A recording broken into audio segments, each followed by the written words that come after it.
Nah, ini salah satu manfaat dari jejak digital, yaitu mempercepat akses internet.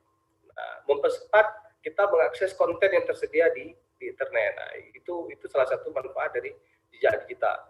Nah, bagaimana jejak digital itu disimpan? Nah, kita bisa melihat dari gambar ini. Kita asumsikanlah, misalkan kita mengakses internet dari rumah kita melalui handphone kita, kemudian apa yang kita akses itu mengalir, data itu kan mengalir, dia floating, ya, dia mengalir, ada di media komunikasinya, misalkan apakah di udara, kemudian masuklah ke dalam server atau masuk ke BTS melanjutkan. Setiap berhenti di satu BTS, pindah ke BTS lain atau ke server lain, ke router lain, itu metadata yang kita alirkan itu akan tersimpan dengan sangat baik. Jadi misalkan kita di UIN sekarang ini mengakses salah satu situs, yakinlah bahwa teman-teman di ICT itu mengetahui apa yang kita akses. Nah, mengetahui URL-nya, mengetahui ke mana yang kita akses. Bagaimana mereka nggak mengetahui? Kecuali di encrypt. Misalkan kita memasukkan password. Password yang kita masukkan tersebut dienkripsi. Sebenarnya mereka juga melihat bentuk datanya mengalir di situ, tapi mereka tidak bisa membaca secara cepat karena sudah di-encrypt, maka perlulah dekriptor. Nah, perlu didekod kembali. Nah, itulah kira-kira pola jejak-jejak tersebut disimpan. Kalau kita ibaratkan dengan tubuh manusia, ya akan ada kaitan dengan slide selanjutnya. Kalau kita perhatikan tubuh manusia, sebenarnya tubuh manusia itu terhimpun dari banyak sel. Ya, begitu juga dengan jaringan internet yang kita lihat di share screen yang saya share ini, terhimpun oleh banyak router, hub, backbone, gateway, dan sebagainya. Nah, itu kita anggaplah sel tubuh manusia. Nah, setiap sel tersebut akan menyimpan memori. Nah, maka ada namanya body memory. Ya, penelitian tentang body memory sedang diteliti oleh para dokter dan ahli biologi. Benarkah tubuh kita ini sebenarnya menyimpan informasi? Nah, kalau saya melihat sebenarnya tubuh kita menyimpan informasi. Mana buktinya? Ketika misalkan kita menginjak duri, maka si sel di dalam tubuh itu akan merespon. Ya, ada responsif. Misalkan kita mengangkat kaki. Nah, itu kan berdasarkan pengalaman. Katakanlah misalkan si anak bayi belum ada pengalaman tertusuk paku atau duri, maka dia akan berjalan dengan seperti itu. Nah, itu kira-kira memori. Baik, kita bisa melihat satu video ini. Ini adalah video ya yang dibuat oleh Watchdog. Ya, sebentar saya coba putar videonya.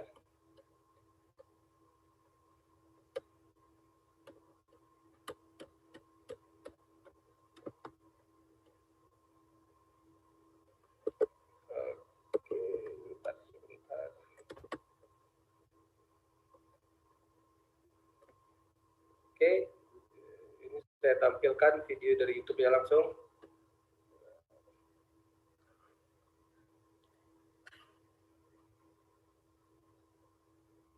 Oke, konten ini sudah di-approve, bisa ditonton oleh semua orang, jadi tidak masalah. Unaware of the digital shadow you cast, and it reveals more than you know. We know who you are.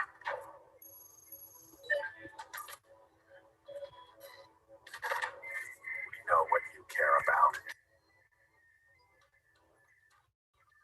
know who you care about. We know how much you make.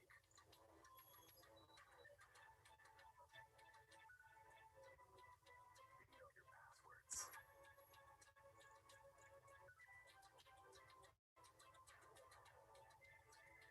We know how to find you.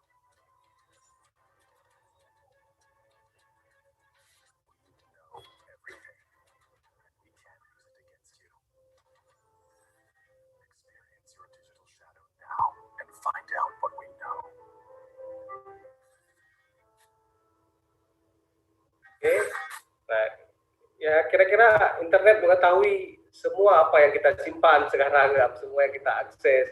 Saya ambil contoh lah, misalkan situs ini ya.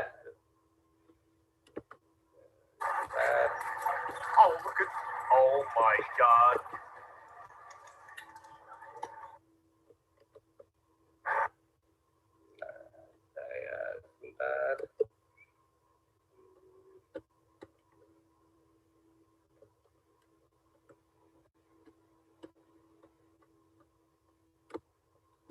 ada satu situs. Tadi saya coba mencari di internet, di Google. Saya coba mencari satu situs dengan kata kunci bermain untuk belajar dalam pandangan Islam misalkan. Nah, ketika saya mencari di sini, maka ada satu website yang saya coba akses. Tadi saya coba akses situs yang ya ini dia. Saya coba akses situs ini, ternyata situs ini sudah lama mati. Ya, database-nya sudah error, ya, sudah tidak bisa diakses lagi. Tapi ternyata kita bisa menggunakan fasilitas yang disediakan oleh Google, namanya Cage. Ya, caranya mudah saja. Kita bisa lihat biasanya di dalam nama website ini ada tombol drop down ke bawah. Kita pilih aja ke bawah. Kita pilih Cage. Ternyata Google menyimpan data tersebut persis seperti website itu masih aktif, sehingga kita masih bisa melihat apa yang tersimpan di internet. Jadi bagi teman-teman semua, kalau kita mengingat kata Ustadz Somad, janganlah menjadi dosa jariah, ya, menyimpan konten negatif di internet atau membuat konten-konten negatif. Tapi kita coba menghapus. Nah, ketahuilah bahwa mereka yang memberikan layanan gratis kepada kita, itu produknya adalah kita. Nah, jadi konten kita walaupun kita sudah hapus, mungkin mereka masih menyimpannya untuk keperluan-keperluan yang akan datang. Misalkan menjual data dan lain sebagainya. Nah, kira-kira seperti itulah kehidupan di internet. Baik, kita kembali ke slide kita. Nah, saya singkat aja, saya mengambil waktu 15 menit. Saya cepat drive. Nah, bagaimana dengan manusia? Ternyata tubuh kita ini adalah memori paling besar, ya, menyimpan dari informasi dari kita lahir sampai kita meninggal. Kemudian dengan alatnya Allah nanti, dengan decodernya Allah, itu tubuh kita itu akan mengeluarkan informasi tersebut, dipertontonkan kepada kita apa yang pernah kita lakukan. Nah, itu namanya body memory, ya. Ini hipotesis masih memang karena belum terbukti secara ilmiah, tapi ya sel itu bisa menyimpan, ya. Ada 3 jenis memori, traumatis dan resolusi. Misalkan tindakan motorik yang dipelajari, pola tindakan yang dapat terus dimodifikasi, kemudian tanggap darurat. Nah, ini kan pola-pola tubuh pernah menyimpan informasi kemudian direspon. Nah, kemudian kalau kita lihat ayat ini dari kacamata Islam, ternyata ada satu ayat, yaitu ayat surat Al-Fusilat ayat ke-20. Nah, di sini kalau tadi di Yasin itu hanya kaki dan tangan, ternyata di Fusilat ayat 20 ini juga digambarkan bahwa sehingga apabila mereka sampai ke neraka, pendengaran mereka, penglihatan mereka, kulit mereka, nah saya ambil kata kunci kulit, ya, sel, kulit mereka menjadi saksi terhadap mereka tentang apa yang telah mereka kerjakan. Nah, saya berpikir ya inilah salah satu ayat yang bisa kita pedomani untuk membuktikan body memory. Ya, mungkin ada peserta di sini yang berasal dari biologi, ya, tertarik untuk meneliti ini, ya kita persilakan. Kalau kita dari sisi saya ya digital saja. Nah, ya. Baik, demikian materi dari saya. Kalau ada pertanyaan boleh dijawab ke moderator. Saya tidak memperpanjang karena pemateri utama adalah Pak Durain. Saya ucapkan terima kasih. Assalamualaikum warahmatullahi wabarakatuh.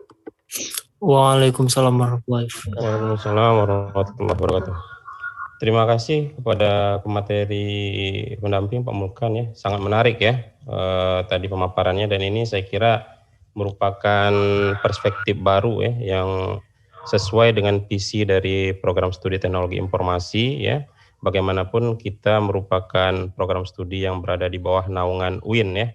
Jadi menjadi nilai pembeda kita dengan prodi umum lainnya itu adalah nilai-nilai keislaman. Saya kira tadi materi dari Pak Mulkan itu dapat menjadi diskusi panjang, ya, bagi kita, ya, tidak hanya bagi mahasiswa tapi juga bagi dosen-dosen kita, ya, bagaimana supaya jejak digital tadi, ya, bisa kita kaitkan dengan nilai-nilai keislaman sehingga dapat menjadi sebuah riset unggulan lah, ya, untuk TI. Ya, menurut saya itu sangat baik sekali. Nanti insya Allah kita akan diskusikan lebih lanjut, ya.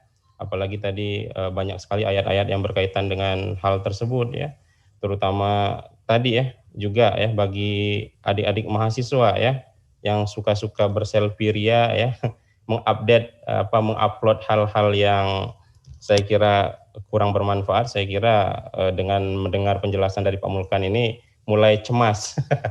Mulai cemas dalam artian mulai hati-hati ya. Ternyata tidak terhapus sepenuhnya ya. Jadi ini terbukti ya.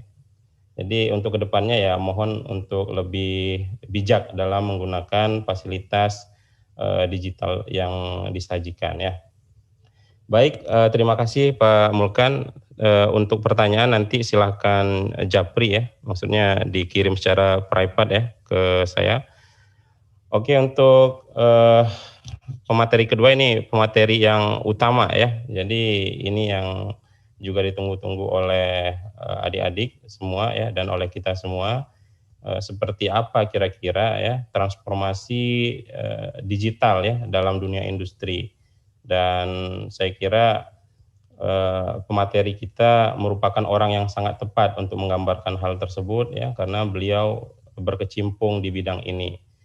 Dan kepada mahasiswa ya yang nanti ingin bertanya juga sama seperti yang Pak Mulkan tadi, mohon untuk langsung dikirimkan secara privat.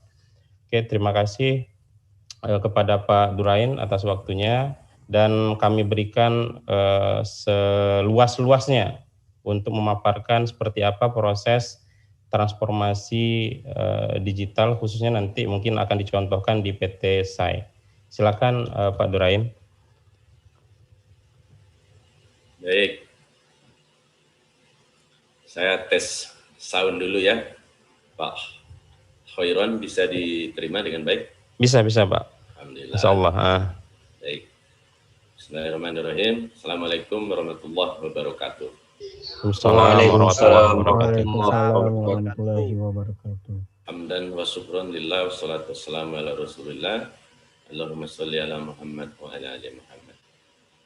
Waditu billahi robba wa bil islam madinah wa bi Muhammadin nabiyya wa rasulah la nabiyya ba'da. Pertama, saya ucapkan terima kasih kepada Bapak Ibu Sivitas Akademika yang ada di Universitas Islam Negeri Araniri, Banda Aceh, yang telah memberikan saya waktu, kesempatan untuk share. Semoga apa yang kita lakukan hari ini mendapat ridho dan barokah dari Allah Subhanahu wa taala dan ini menjadi catatan amal buat kita nantinya. Yang saya hormati Bu Heriawati, Kaprodi Teknik Teknologi Informasi, Pak Mulkan dan Pak Khairon dan Bapak Ibu yang lain serta para adik-adik mahasiswa. Baik, acara ini terselenggara atas sponsor dari UIN Araniri, kemudian IAITB Pengda Aceh, dan PT Solusi Bangun Andalas. Dan ini tentu karena memang medianya sekarang ini cukup robust dan cukup fleksibel buat kita untuk melakukan berbagai acara. Barangkali hal-hal semacam ini bisa kita agendakan cukup rutin sehingga ya batasan-batasan waktu yang hanya sebagai pembatas utama sementara ya tempat dan juga momen sudah barangkali kita bisa hilangkan karena di mana saja pun hal-hal semacam ini kita sudah bisa lakukan. Misalnya seperti ini, saya sedang kembali nih ke kampung halaman saya. Saya ada di daerah Tapanuli bagian selatan Sumatera Utara yang berbatasan dengan Sumbar. Jadi saya dari Padang Sidimpuan. Kemarin saya sampai dari Padang ya. Saya sedang liburan, ada keperluan ke Banda Aceh, ke rumah keluarga di Padang, kemudian kita melihat ke kampung halaman ini di Padang Sidimpuan. Izinkan saya share sambil saya matikan video saya untuk menghemat traffic.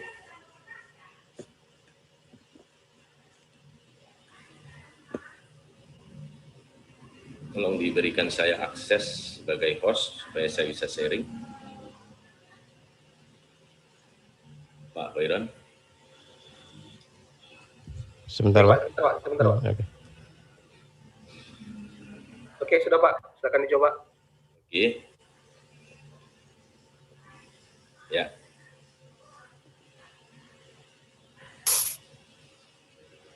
Sudah bisa lihat layar saya? Sudah Pak, alhamdulillah.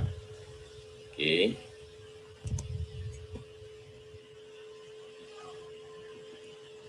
Sebentar.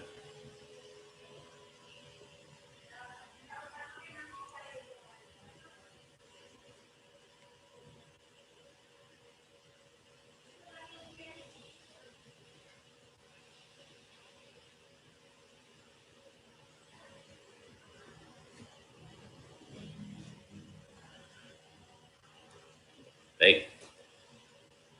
Hari ini kita diskusi, barangkali bahan ini tentu suatu yang bahan sudah biasa di kalangan teknologi informasi, digitize and digitalize plan transformation.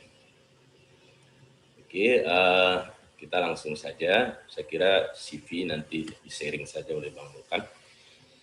Kita mungkin sudah sangat familiar dengan yang ada di gambar, dan apa yang kita diskusikan hari ini tidak lepas dari Industri 4.0 platform, ya, di mana sebenarnya cirinya itu adalah digitalization. Saya kira kita sudah paham bagaimana perkembangan sejak revolusi industri pertama kali, di mana mesin uap ditemukan 1776 di Inggris, dan dari sana berkembanglah industri, dan mekanisasi di industri itu sudah mulai masif menggantikan tenaga manusia. Dan berikutnya hal semacam itu sekitar abad 19, revolusi kedua, itu sudah kita kenal dengan mass production, ya, yang ditandai dengan sistem ban berjalan, dan memproduksi itu tidak lagi piece by piece, tetapi memproduksi itu sudah secara massal. Misalnya seperti assembly line mobil, spare part-nya diproduksi, kemudian oleh ban berjalan dia di assembly, dan di dalam satuan waktu unit mobil itu sudah sangat banyak bisa dibuat. Berikutnya lagi adalah dengan ditemukannya komputer, instrumentasi, kemudian berkembang menjadi apa yang kita sebut dengan otomatisasi, di mana tenaga manusia yang tadinya banyak bekerja, dan kalau kita lihat di pabrik juga yang sedang beroperasi, mesin-mesin ya yang tinggal bekerja untuk membuat barang yang kita butuhkan. Manusia hanya sebagai pengawas dari mesin, supervisor dan kontrol, sementara semua peralatan sudah dikendalikan dari central control room karena sudah automation, ya, itu mulai di abad ke-20. Hari ini kita bicara digitalization. Nanti kita lihat apa sih sebenarnya digitalization. Itu sudah terhubung antara device, ya, data analytics, artificial intelligence, data big data, teknologi, dan otomatisasi itu masih tetap digunakan, serta proses itu sudah menyatu.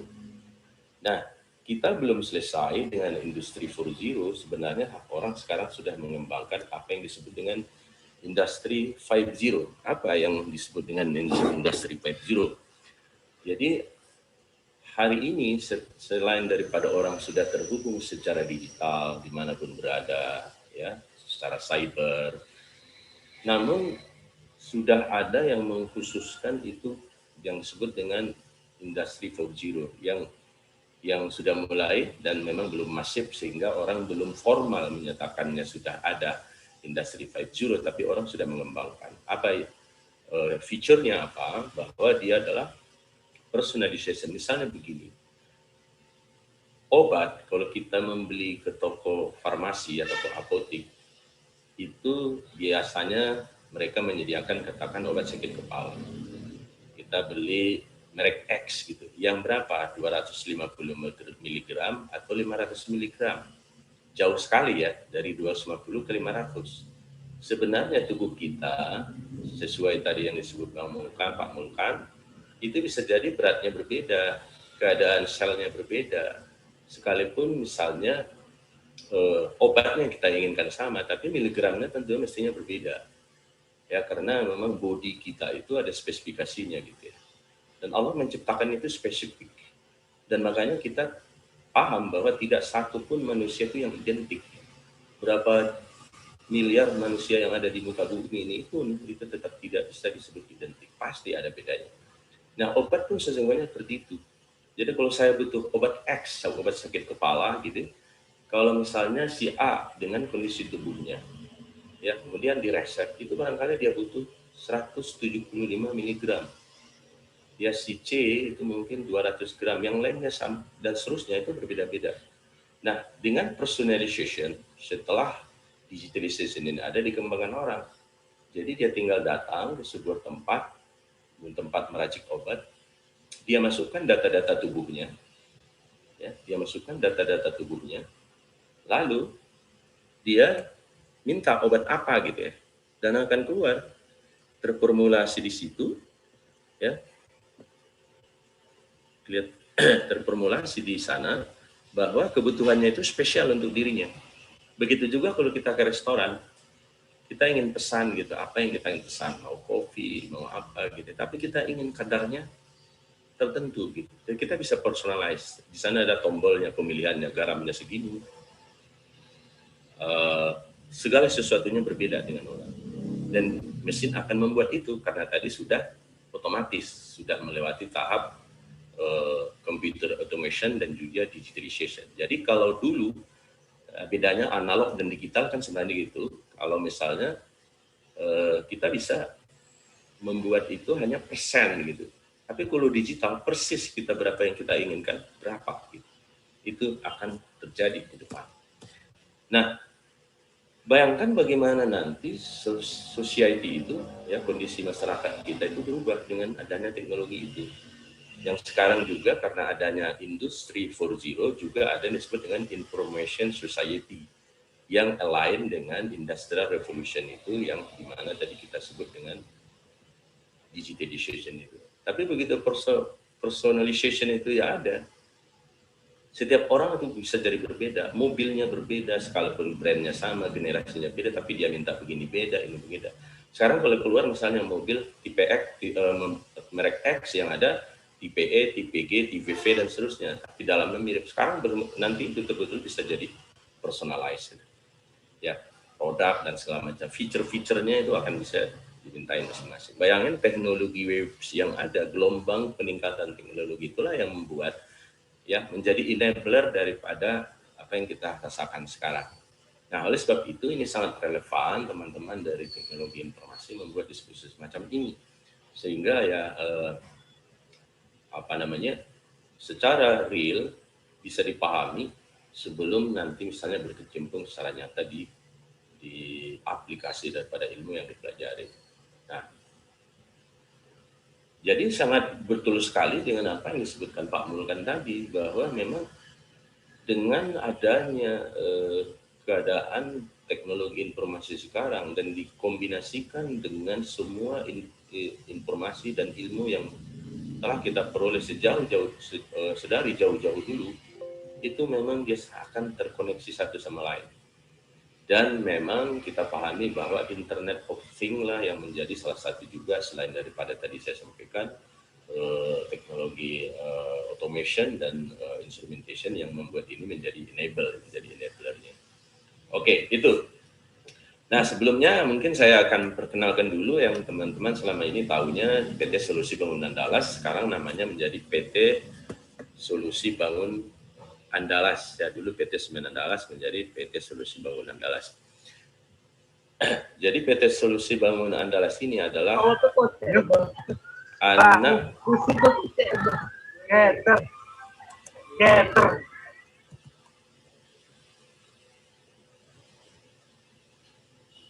ya, mungkin mohon dimut dulu suaranya. Pak, silakan Pak. Jadi PT Semen Indonesia itu menjadi holding dari perusahaan semen yang dipunyai oleh BUMN, ya, Semen Indonesia Group. Kalau kita lihat PT Semen Indonesia Group itu banyak, gitu ya, ada Semen Gresik di Jawa Timur, Semen Padang sudah satu grup, kemudian ada di Sulawesi Selatan, Tonasa, ada Tanglong, ya, Tanglong ini di Vietnam, kemudian ada Solusi Bangun Indonesia. Solusi Bangun Indonesia ini adalah yang dulu kita kenal Holcim. Ya, Holcim itu yang mengakuisisi semen Andalas atau Lafarge. Sehingga solusi bangunan Andalas ini sebenarnya cicit dari semen Indonesia. Induknya ke solusi bangun Indonesia dulu, kemudian baru ke semen Indonesia. Jadi kalau sering melihat ada solusi bangun Indonesia, ada solusi bangunan Andalas, itu karena komposisinya seperti ini. Nah, kalau kita lihat pabrik yang ada dan berlokasi di Lokma ini kapasitasnya 1,6 juta ton ya. 1,6 juta ton. Jadi kalau kita lihat compare terhadap semen Indonesia yang punya kapasitas 52 jutaan, jadi solusi bangunan Andalas ini sebenarnya adalah yang dalam tanda petik ya, yang paling mini ya pabriknya. 1,6 juta hanya 3,13% share capacity dari semen Indonesia. Tapi begitu pun keberadaannya seperti kita pahami itu sangat esensial ya, sangat krusial dan penting sekali karena ini adalah satu-satunya pabrik semen yang ada di Sumatera bagian utara. Maksud saya Sumatera Utara dan Aceh. Oke, jadi ini brandnya sejak dulu tetap namanya Semen Andalas sekalipun yang menjadi pemilik daripada pabrik ini sudah berganti-ganti beberapa kali ya. Nah, jadi Semen Indonesia seperti saya sampaikan tadi punya pabrik di mana saja sehingga kalau lihat CV saya, alhamdulillah saya sudah bekerja hampir di semua pabrik ini.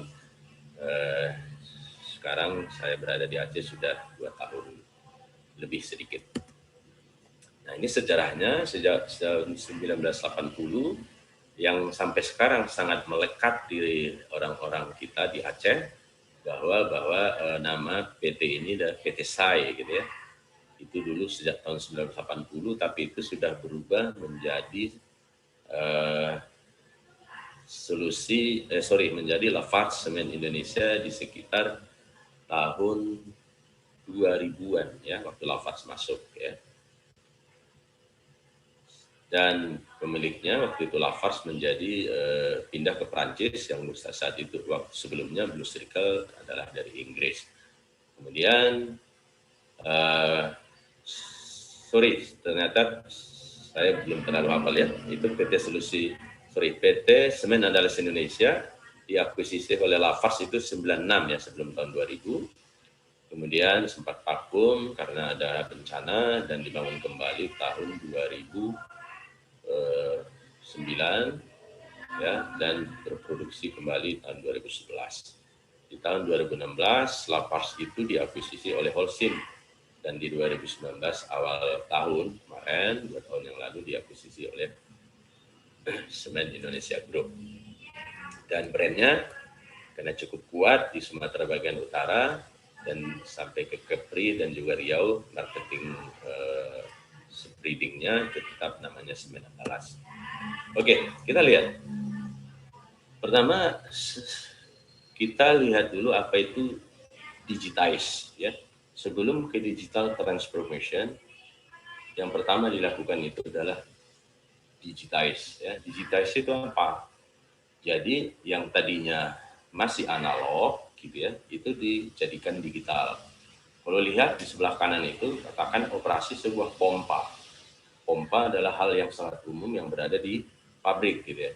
Dan pompa ini kita harus mengamati dan mengetahui kondisi operasinya setiap saat. Ya, saat ini di pabrik-pabrik yang lama termasuk yang di Lokma, Semen Andalas, itu sebenarnya kita baru sedang mulai ya. Masih di fase sedang kita siapkan platformnya. Ya, karena memang ini tidak murah gitu ya. Sensornya saja kalau mau diganti menjadi digitize itu tidak murah ya. Coba lihat satu pompa saja. Pompa itu yang tadi ada bulat kemudian ada saluran, ini adalah pompa. Ini pompa. Kemudian ini motor penggerak, gitu ya. Pompa ini diputar oleh motor.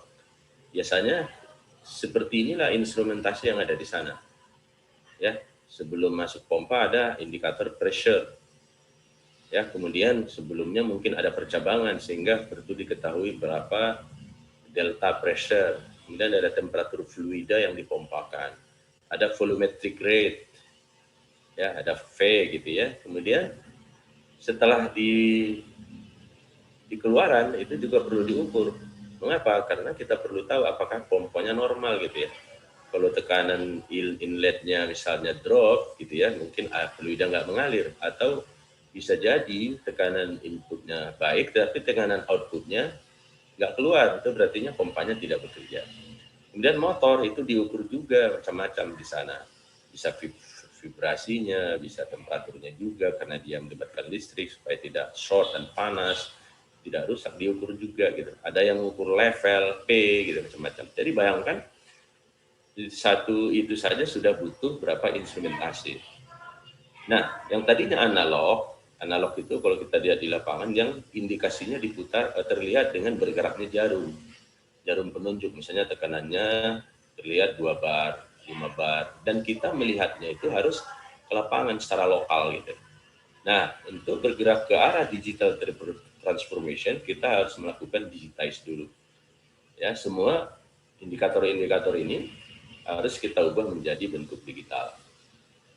Nah, jadi kalau kita lihat di bawah itu, awalnya manual, orang melihat ke lapangan itu ditulis atau diketik, dimasukkan ke dalam kertas berapa yang dia rekod di situ, tekanannya berapa dicatat. Kemudian berkembang, ya kadang-kadang dengan data logger. Jadi misalnya dengan laptop atau analyzer dikonekkan ke situ, dia bisa mengambil data. Jadi Pak Mulkan mengatakan data acquisition mirip lah dengan dari body, tapi ini dari alat gitu ya. Kemudian dari docking kita ke data logger itu kita bisa sinkronasikan kepada laptop yang kita connect ke sana untuk mengumpulkan data acquisition untuk dijadikan database. Kembali lagi itu manual synchronize. Tapi kalau digital nanti itu sudah semua sensor itu akan secara otomatis mentransmit data ke database. Itulah digitize yang mengubahnya menjadi bentuk digital. Setelah itu baru kita lakukan digitalization, yaitu mengadaptasi ya dari tingkat digital tadi, ya sudah bisa mengolah data, sudah menjadi big data, database, kemudian dan bisa dipakai untuk melihat dan menganalisis gitu kemana trennya, bagaimana kira-kira perkembangan dari operasi pompa ini gitu. Setelah dikumpulin database katakanlah bisa 4 bulan, 5 bulan, seperti apa perilakunya, behaviornya sudah mulai dipelajari. Dan nanti kalau dia terkonek dengan mesin-mesin yang lain, dan plan itu bisa juga sudah diproyeksi seperti apa kelakuannya. Ya, tadi individual equipment, sekarang kalau dikonek satu sama lain, ke PLC, ke operator, kemudian ke gadget dan seterusnya, itu kita akan mendapat data yang lebih komplit lagi ya. Itu akan menjadi digitalization, dan operasi pabrik pun kita udah bisa lihat dari gadget. Kita bisa lihat dari jauh dimanapun kita berada. Seperti saya sekarang bisa pergi-pergi kemana, saya sudah bisa melihat beberapa, tapi tidak semua, karena belum selesai memang secara total, karena mahal seperti saya bilang tadi, kita harus berangsur-angsur, itu sudah membantu sekali. Nah, jadi kalau Anda lihat, tadinya pompa yang ada di atas kanan itu, setelah kalau Anda lihat alat ukurnya di lapangan itu, yang jarum-jarum itu masih analog. Nah, biasanya kalau kita akan bergerak ke digitize, itu tetap ada di lapangan, tetapi sensor untuk bisa mengirimnya secara transmit ke database itu ditambahkan. Nampaklah seperti gambar di sebelah kiri. Ada pompa yang kuning, alat-alat ukurnya sudah mulai dengan kabel-kabel. Biasanya kalau masih analog, itu kabel-kabel itu sedikit. Oke.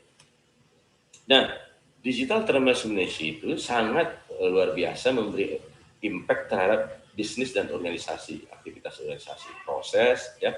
Begitu juga terhadap demanding untuk manusia yang harus terlibat di dalamnya. Ya, supaya mampu, ya ini kan nanti kita lihat di belakang ada transformasi itu. Kalau dimulai dari mana sebenarnya transformasi ini gitu ya. Jadi kalau kita lihat gitu ya, digitalization, digital transformation itu seperti yang saya katakan tadi, jika sudah di tahap digitalization saja itu sudah mengimprove ya bisnis proses. gimana caranya dia sudah bisa mendongkrak ya, leveraging digital teknologi ya, data, cloud, gitu segala macam. Kita sudah bisa lihat, apalagi nanti begitu ke digital transformation ini kita bisa pakai untuk menggunakan artificial intelligence, sehingga nanti suatu saat bisa dibayangkan di pabrik itu udah nggak ada orang sama sekali. Nah ini di satu sisi kedengaran kabarnya kan sedikit positif, dan ada sisi negatif di mana negara kita ya tenaga kerja itu sangat perlu diserap, tapi di satu sisi digital transformation ini sudah seperti ini, dan kebutuhan orang untuk operation pabrik itu mungkin jadi sangat berkurang. Nah, di mana? Nah, ini tentu pasti ada solusi. Kalau di sini berkurang, mesti di tempat lain nambah gitu. Karena tidak akan mungkin orang yang hidup ini tidak ada jalan untuk hidup gitu. Oke, kita lihat. Kalau goalnya, digitization ini goalnya adalah change analog to digital format. Sementara digitalization goalnya automate existing business, operational and process. Jadi sudah lebih kompleks. Kalau tadi cuman individual, digitize, kemudian begitu digitalization dia akan menjadi ke bisnisnya. Misalnya katakanlah di tingkat awal, pabriknya itu sudah otomasi dan sudah virtual kita bisa lihat gitu ya. Begitu nanti ke digital transformation, change company culture, seperti saya bilang tadi, orang-orang harus berubah, cara kerja berubah, di mana kita berada pun sudah bisa bekerja, cara berpikirnya, cara mengatasi masalahnya, tidak perlu harus datang ke sana, dari gadget sudah bisa dilihat apa masalah pompa tadi, bagaimana motornya, apa yang harus dilakukan, dan dia bisa order sendiri, siapa yang harus perbaiki, apanya yang rusak, gitu ya. Maaf. Aktivitinya kalau digitization itu convert paper dokumen yang tadi kita tulis gitu ya, di checklist, di rutin 1 kali sejam harus dilihat berapa pressure-nya, berapa volumenya gitu ya. Dan mungkin dia akan tinggal entry di sebuah database, katakanlah misalnya yang paling gampang dulu di Excel. Nanti Excel ini bisa dijadikan array ini bisa connect dengan database, tentu dengan program bahasa-bahasa pemrograman gitu ya. Di saat digitalization ini akan meng-create completely digital work process. Yang tadi kita kumpulin data-data dari setiap mesin, dan ini akan menjadi komplit. Tadi masih individual, sekarang jadi komplit. Dan ke digital transformation-nya, dia akan meng-creation a new digital company transformation. Tadinya baru mesin, kemudian pabrik. Begitu transformasi, tidak hanya itu. Data sales, data distribusi, data persediaan di gudang, spare part, itu semua akan terkonversi dan akan connect satu sama lain. Selama ini, kalau misalnya di masih manual gitu ya, atau belum terkoneksi antara setiap bisnis proses itu, orang masih harus memesan, oh ini stok di gudang kurang, sudah menjadi pengetahuan kita bersama-sama. Kalau sampai di titik tertentu, dia akan order point dan orang melakukan pemesanan, dibuat PR, purchase requisition. Kalau ini sudah digital transformation, begitu otomatis database mengetahui dan dia berjalan dengan sendirinya, stok barang di gudang kurang, otomatis dia order sendiri. Dan dia sudah juga bisa memperluas koneksinya dengan para stakeholder, para supplier, bahwa oh ternyata pabrik di sana perlu ini gitu, tanpa perlu lagi manusia yang order. Jadi dia tergenerate sendiri PR-nya, ada PO yang muncul dan mungkin kontraknya juga tergenerate. Bisa dibayangkan dengan ilmu dasar tadi yang kalau di Al-Quran, tadi Pak Mul kan sudah menceritakan bahwa itu sebenarnya sudah tersedia, ya kan? Cuman kita baru tahu di abad 21 ini. Nah, toolsnya, digitization ini terkait computers and conversion and coding equipment, ya. Itu dari konversi, kemudian digitalization mulailah bermain ilmu dan disiplin Anda ini, IT system dan computer application, bahasa programming untuk bisa mengkonsumsi data yang tadi diperoleh dengan digit itu supaya berguna untuk transformasi bisnis. Dan seterusnya, di digital transformation, matriks itu sudah terdisrupsi dan tidak ada lagi misalnya data yang kita bisa lihat itu data yang individual, tapi yang ada adalah big data. Karena dia akan connect satu sama lain, trennya kayak apa, perilakunya gimana. Nah, itulah menjadi digital teknologi. Challenge-nya apa? Kalau di saat digitization tentu kita perlu menyiapkan semua sensor tadi ya, nggak mahal selain orang ya, dan semua alat-alat itu akan perlu kita konversi semua. Ya, itu butuh investasi dan butuh waktu. Ya. Dan memang di sana ada effort gitu ya. Digitalization ya nanti kita sudah bisa melibatkan yang berupa finance gitu ya, dan yang berhubungan dengan optimasi daripada katakanlah stok barang gitu ya. Jadi kalau misalnya dengan cepat bisa diorder, tidak lagi butuh manual untuk melakukan PR. Jadi misalnya kalau dulu stok minimumnya adalah 50 pieces gitu, karena ini prosesnya akan sangat cepat, jadi tidak perlu. Jadi bisa misalnya stok minimumnya cukup 2 pieces, jadi bisa malah nanti just in time. Ya, datang pakai, penyimpangan nggak ada, gudang pun bisa jadi kecil dan seterusnya, luar biasa kan. Kemudian untuk digital transformation ini ada resistant to change. Jadi di sini sebenarnya fokusnya adalah bagaimana orang-orang disiapkan. Tidak hanya orang-orang pelaksana, tapi semua lini dari organisasi itu harus berubah. Cara pandang, cara berpikir, point of view, knowledge-nya, skill-nya harus berubah ya. Contoh misalnya, tadi udah saya katakan kalau di industri itu pompa itu, kalau di kegiatan sehari-hari misalnya dokumen yang ada biasanya di rak buku, di lemari file itu harus dikonversi menjadi dari paper base menjadi digital, misalnya di scanning dulu dan dia bisa mengambil data, bisa diindeks sehingga perpustakaan atau lemari file secara fisik itu nggak perlu ada, tapi sudah ada di electronic file. Itu contoh sederhana. Dan begitu kita untuk mencari sesuatu apa yang terjadi, biasanya kita pergi ke ruang file, kita cari satu persatu. Kita nggak perlu melakukan itu. Sekarang kita perlu di depan laptop kita, sudah diindeksin, di mana sebenarnya lemari juga, tapi lemari file ada di server gitu ya. Kita tahu rak-nya juga sama persis yang ada di rak di lemari file, tapi ini rak-nya ada di folder-folder. Sederhananya kira-kira seperti itu. Ya.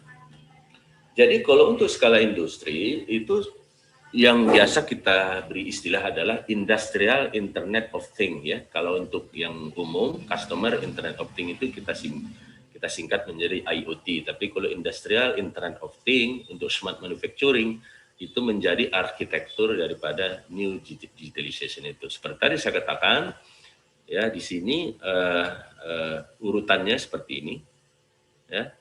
Ada kalanya memang kalau pabrik yang sudah modern mungkin tidak dari nol mulainya ya, karena dari datanya sudah tersedia dalam bentuk digital gitu. Tapi kalau pabrik-pabrik yang lama seperti Semen Andalas di Lokman itu masih banyak yang manual. Jadi awalnya dari plan, dari pabrik ya, dari ujung, kemudian dia akan bergerak ke cloud. Jadi nanti datanya akan di cloud. Dari siapapun yang connect, yang diberikan akses ya, tentu di sini ada isu security juga yang Anda sangat paham nanti. Ya, apalagi dia di-connect dengan under web gitu ya, bagaimana untuk security-nya terhubung dengan internet dan segala macam, dimanapun kita berada kita bisa akses. Nah, jadi semua ini mulai dari data collection dan proses di pabrik, di lapangan, kemudian kemana dia mengalir, di analitik, misalnya ada filter, lalu dia ke big data storage gitu ya, lalu di analisis gitu ya, kemudian diintegrasi datanya. Kadang-kadang untuk bisa menghindari resiko dibuat digital twin gitu ya. Ada kopinya dulu dalam sebuah virtual sebelum diproses ditaruh dulu, atau sebelum di connect ke web dan terkonek ke internet gitu ya, di intranetnya mungkin dibuat dulu digital twin. Nah, jadi informasi itu memang kayak kalau kita bisa bayangkan ada layer-layer seperti ini. Di sebelah kanan ini layernya mungkin data informasi dulu ya, kemudian dia akan terkonek dengan ke kontrol, kemudian bagaimana ke platform secara overall gitu ya.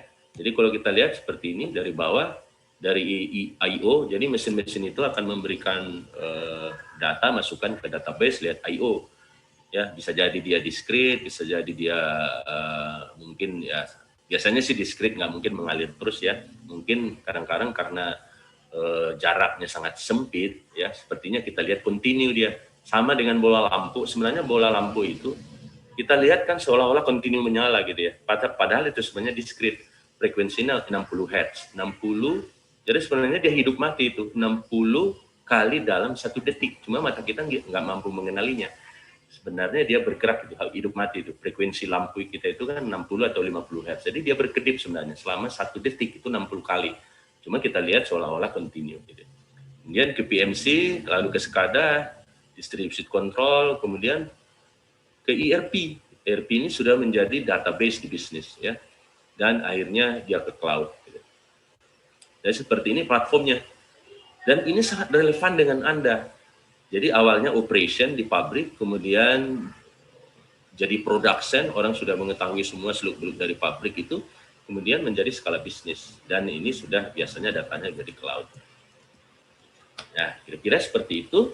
Jadi simple sebenarnya, Anda tidak buat Anda mungkin ini lebih sederhana gitu ya, karena Anda yang teknologi informasi. Saya basic background saya adalah chemical engineer, saya tahu dari sisi prosesnya, dari plannya, mulai saya paham tentang control instrumentation dan automation, kemudian begitu itu mengarah ke arah digitalization, baru saya bisa belajar dengan teman-teman di IT. Sehingga di dalam kenyataannya di pabrik itu udah sulit membedakan orang disiplin ilmunya apa.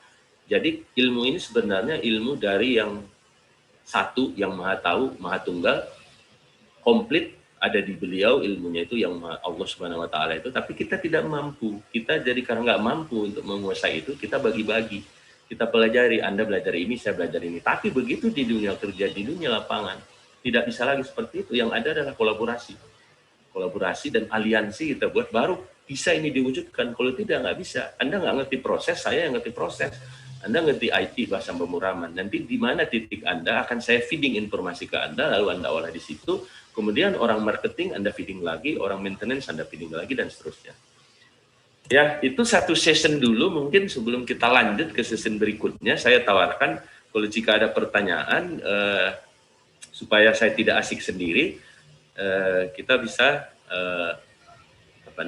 melakukan diskusi dulu gitu, Pak Hairat. Saya tawarkan seperti itu. Oke, jadi sampai di titik itu kira-kira gimana? Apakah ada feedback itu? Baik, tadi ada tawaran ya dari Pak Durain ya, agar Pak Durain tidak sendiri ya. Jadi artinya ada feedback ya, maksudnya nanti setelah ada feedback dilanjutkan kembali ya, seperti itu. Ya, oke, silakan. Kira-kira ada dari peserta yang ingin bertanya ya, mengajukan pertanyaan, mungkin ya karena ini harus ada proses feedback langsung ya, mungkin dapat langsung ditanyakan ke Pak Durainnya. Ya, silakan raise your hand atau buka open mic. Ada dari mahasiswa ataupun dari atau silakan dosen. Ketik. Atau masih belum, nampaknya belum panas. Saya panaskan lagi. Saya panaskan lagi, oke. Pak, mungkin saya ada ini ya, selaku moderator mewakili lah mungkin, Pak. Silakan.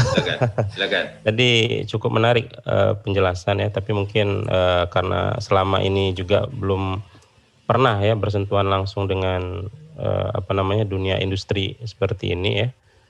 Itu ada satu yang agak sedikit menggelitik saya gitu ya. Tadi kan saya kira ini kalau untuk aplikasi sendiri, saya yakin ini PT Solusi Bangun Andal sudah punya rekanan yang sangat mumpuni lah untuk pengerjaan seluruh aplikasi di sensornya. Ya. Kira-kira masih ada nggak peluang-peluang untuk anak IT, khususnya untuk anak IT di UIN ya, atau ya di Aceh lah ya, yang bisa membantu pihak PT Solusi Bangun Andalas? Peluang itu tetap ada. Jadi misalnya gini, saya bawa ke yang sederhana saja. Kami sekarang bekerja dengan rekanan, ya, mengembangkan kan kadang anak-anak kan nggak bisa kerja praktek nih di pabrik, ya. Jadi kita sekarang mendevelop itu yang disebut virtual apprenticeship ya, virtual, magang virtual lah atau kerja praktek virtual. Gimana caranya? Ya seperti ini, kita kembangkan, kita pilih programnya, kemudian semua terkomunikasi lewat komunikasi elektronik dan virtual. Materinya, tatap muka kalau perlu, ada penjelasan, terus dia lihat modul pembelajarannya apa, kemudian ada apa namanya virtual video, atau kadang-kadang bisa augmented reality juga yang kita bisa videokan seolah-olah dia ada di pabrik. Kalau pernah tahu HoloLens gitu ya, HoloLens dari Microsoft sudah pernah dengar nggak? Itu adalah VR ya, virtual reality yang dikembangkan oleh Microsoft yang connect dengan Microsoft Teams. Jadi kita beli alat itu, Anda berada di tempat Anda di kampus gitu ya. Kemudian ingin melihat suatu apa di pabrik, kita tinggal video conference dari Microsoft Teams. Nah, itu kita perlu juga mengembangkan platformnya. Ya, misalnya karena ini untuk open system gitu ya, yang tidak perlu kita connect kepada sistem dan server kita supaya kita tidak ganggu. Kita berdevelopnya di open ini pakai Moodle. Kalau pernah dengar Moodle gitu ya, itu mirip dengan apa namanya platform-platform yang lain yang bisa kita exchange informasi di sana, exchange video, dan Anda melamar misalnya buat masuk dan login ke URL yang kita akan berikan, Anda buka di situ, daftar, ada slot apa tidak, kemudian melamar untuk bisa sebagai kerja praktek atau magang di bagian mana. Kalau ada slot dia akan terbalas, bisa diterima, kalau enggak tidak, otomatis nanti. Nah, itu dikembangkan oleh partner-partner yang kita hire. Ya, tapi kalau memang untuk yang sudah settle gitu ya, pabrik ini sudah jalan, memang yang perlu hanya orang maintenance dan orangnya nggak seberapa. Tapi jika ada sesuatu yang perlu di-develop, istilahnya project base, hal-hal semacam ini tetap terbuka gitu ya. Nah, jadi kalau saya lihat justru malah yang perlu dipikirkan oleh teman-teman yang berkuliah di IT adalah untuk membuat dan jeli dengan aplikasi-aplikasi yang kira-kira dibutuhkan oleh orang banyak gitu ya. Ya mungkin yang sekarang kalau kita lihat aplikasi kan baru transportasi, GoFood, GoSend gitu atau sejenisnya gitu ya, atau pesanan hotel, pesanan pesawat gitu ya. Jadi kalau misalnya ke pembelajaran kan belum banyak tuh. Kita nggak tahu loh kapan berakhir pandemi ini misalnya. Misalnya kalau teman-teman IT gitu ya, teknologi informasi UIN melihat bagaimana pembelajaran katakanlah seperti saya bilang tadi, kalau kita untuk kerja praktik dan magang ini kepikiran mestinya bisa jadi kan di UIN, tetapi ini misalnya bagaimana pembelajaran biologi gitu ya secara virtual, dan orang kalau hari ini dia jadwal pelajarannya biologi, dia tinggal klik gitu, ini biologi gitu, gitu ya, sistemnya kayak apa, biologi kelas 1 SMP, biologi kelas 2 SMP. Ada modul-modul yang memang seperti tadi saya contohkan yang kita kembangkan di pabrik gitu. Nah, itu terbuka sekali kan. Kemudian itu akan mendisrupt bimbingan-bimbingan tes misalnya yang atau bimbingan intensif yang ada bimbel-bimbel itu kan. Misalnya seperti itu ya. Apalagi misalnya banyak sekali kan peluangnya. Jadi usul saya pabrik itu biasanya kan mereka sudah punya resources dan dia hanya menerima atau memberi peluang. Ya kan lama sekali orang mendaftar umur masih 30, tamat sekolah atau 24 gitu malah pensiun 56 tahun. Ya kalau tidak ada pengembangan pabriknya yang itu-itu saja, kecil kemungkinan akan ada penerimaan baru. Makanya jarang kita mendengar ada penerimaan karyawan. Kecuali misalnya ada pengembangan. Makanya saya selalu mengusung dimanapun saya berdiskusi dan menyampaikan kepada otoritas pemerintah, kemudian dinas-dinas. Gitu. Satu-satunya ya harus ada penambahan industri baru. Iklim investasi di Aceh itu harus dibuka. Nah kalau yang dilihat selalu adalah pabrik semen Dallas, dan dari dulu hanya pabrik itu satu-satunya, dan karyawannya cuma 170, itu kan sempit gitu ya. Jadi harus pelebaran gitu ya, pelebaran dan perluasan, bisa jadi industri sejenis atau industri yang lain, gitu Pak Hairon. Sangat menarik ya tadi. Jadi jangan putus asa ini untuk adik-adik ya. Betul Tadi sekali. salah satu contohnya tadi bisa mengembangkan aplikasi untuk kebutuhan virtual ya, mengajar virtual ya, pelatihan virtual dan sebagainya. Dan saya kira ini sangat terbuka sekali peluang bagi anak-anak IT ya. Dan saya kira juga untuk dosennya juga tadi yang dosen-dosen TI ya. Tadi juga sudah disampaikan oleh Pak Durain, mungkin bisa juga membantu ya dari segi mendorong pemerintah daerah ya, untuk membuka lokasi-lokasi baru ya. Seperti apa nanti mungkin kita bisa berperan dalam subjek pemetaannya ya dan lain sebagainya. Saya kira masih banyak peluang yang bisa kita ambil ya. Kemudian berikutnya, IT ini kan interface ya. Maksud saya interface, core daripada sebuah bisnis itu selain daripada ya, kalau aplikasi kalau aplikasi itu oke. Karena memang yang mengembangkan aplikasi itu adalah teman-teman dari IT. Tetapi aplikasi atau apapun itu tidak akan bisa diwujudkan kalau proses bisnisnya nggak tahu kan.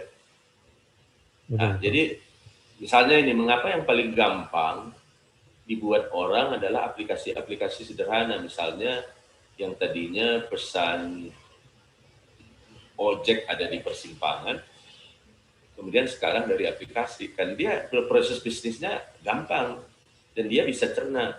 Yang tadinya orang pergi ke pertigaan, di simpang itu dipanggil bang ojeknya, suruh naik, ditanya mau kemana, dan telanjang kan orang bisa tahu bahwa bisnis proses itu seperti itu, diantar ke tempat, turun, bayar.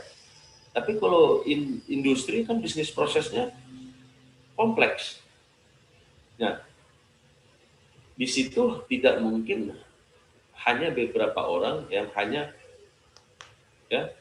paham IT, tetapi dia perlu tahu, seperti saya bilang tadi, kolaborasi semua disiplin ilmu.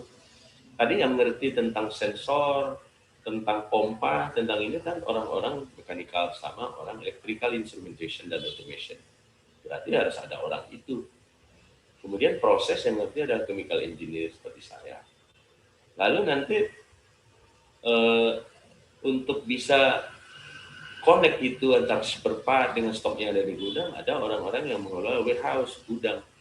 Itu siapa biasanya? Orang industri, teknologi industri, atau teknologi orang-orang akunting. Di keuangan orang akunting.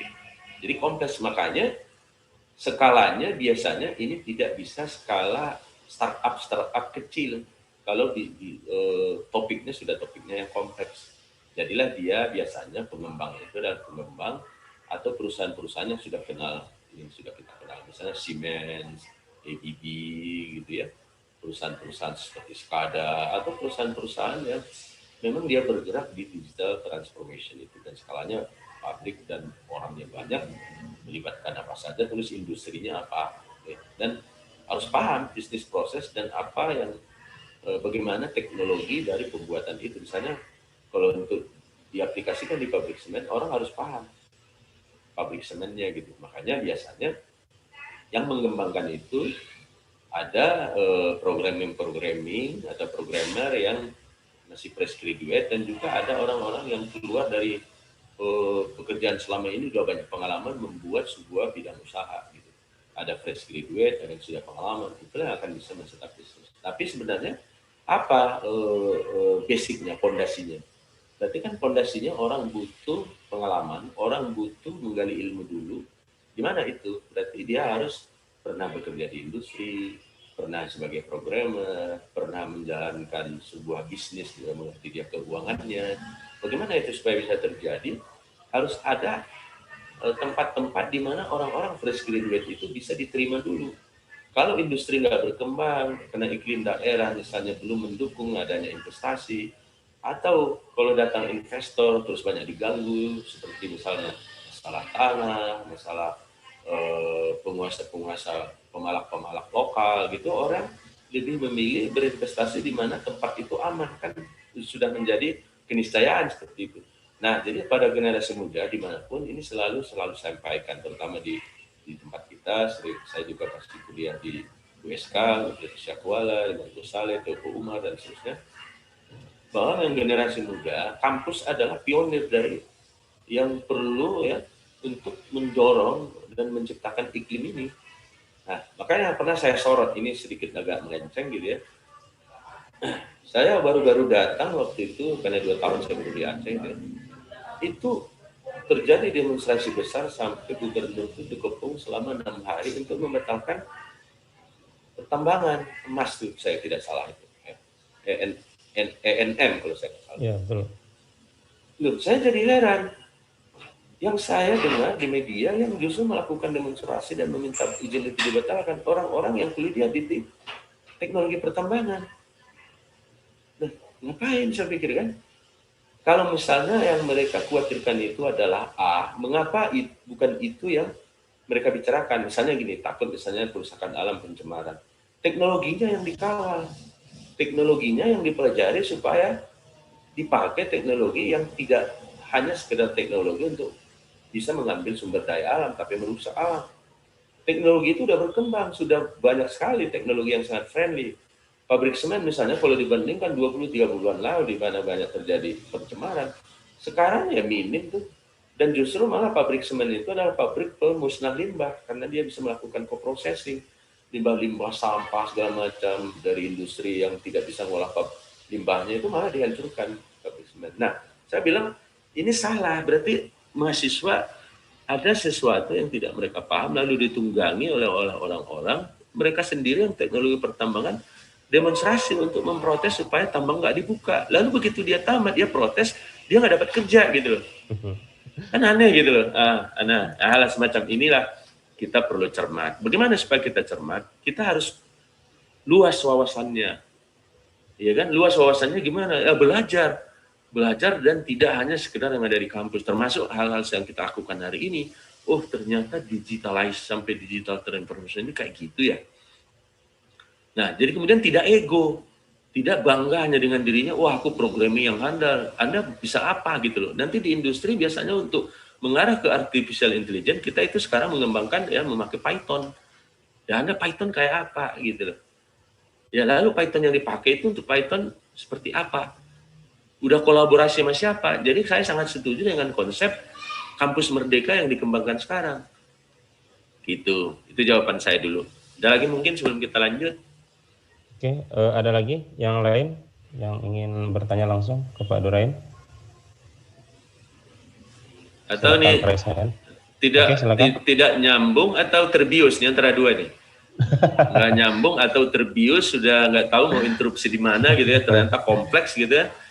Ya tapi padahal banyak sekali yang bisa ditanyakan tadi padahal Pak. Tadi saya kira ada ERP ya. Tadi mungkin ERP SCADA itu bisa jadi bahan kajian juga itu untuk anak-anak TI ya. Ya, atau ini yang layar saya masih lihat digitize to digitalization dan digital transformation. Ada exploration, development dan production. Bisa lihat ya? Bisa. Ya, coba nih misalnya. Kita lihat ya, di fase awal di saat kita masih mengeksplorasi, di saat kita ingin mendevelop yang tengah gitu ya. Sekarang kita kan masih mekanisasi. Ini harus didorong ya, kalau kita lihat itu kalau dia orange di luar, lingkarannya orange, putih isinya, itu adalah situasi saat ini. Ya. Sementara kalau orange di dalam penuh dan putih lingkarannya, itu adalah kira-kira 2, 3, 5 tahun ke depan perkembangannya kayak apa. Di sini bisa dimulai tuh sama anak-anak IT. Oh ini kalau di industri, walaupun kita IT, tapi kita harus mengerti tentang mekanikal. Seperti pompa tadi yang paling sederhana. Alat yang paling sederhana di pabrik itu kan pompa. Kita harus jangan misalnya jadi mengungkung diri. Oh itu mah kerjaan orang mekanikal, kerjaan orang teknik mesin dan seterusnya. Aku nggak perlu tahu tentang pompa gitu. Padahal dia ingin bekerja di industri. Jadi menurut saya di teknologi informasi pun harus, kalau dia memang mengarah ke industrial information, dia perlu mempelajari proses produksi atau ada pelajaran tentang pengenalan alat-alat mesin pabrik di sana. Supaya nanti ilmunya untuk bisa mengotomasi, bisa mendigitalisasi plan itu, kayak yang digitalisasi itu kan alat-alat itu gitu loh. Jadi dari sisi mekanis, ini garisnya mekanisasi, yang tadinya kita lihat sisi mekanisasi itu harus digeser menjadi bisa mentransmit. Karena Anda itu kan tanpa ada data, tanpa ada suatu informasi yang ditransmit seperti Pak Mulkan tadi, kulit ternyata bisa mentransmit, body mentransmit, tapi ini juga kalau tidak ada yang ditransmit, ini kalau makhluk hidup ya body, tapi kalau pompa saya nggak tahu apakah pompa yang plat terbuat dari baja itu bisa mentransmit. Jadi kita harus ciptakan dulu supaya dia bisa mentransmit, jadi digeser dulu dari mechanize menjadi transmit. Kemudian dari sisi production yang tadinya mekanisasi itu juga harus digeser supaya alat-alat itu ya intervention worker. Jadi orang-orangnya juga harus digeser pemahamannya. Yang tadinya dia hanya paham secara mekanikal, tapi dia juga harus paham instrumen. Jadi kebalikannya, orang mekanik harus paham instrumen, orang instrumen harus paham mekanikal, orang IT juga harus paham instrumen. Karena apa? Instrumennya yang memberikan Anda feeding gitu.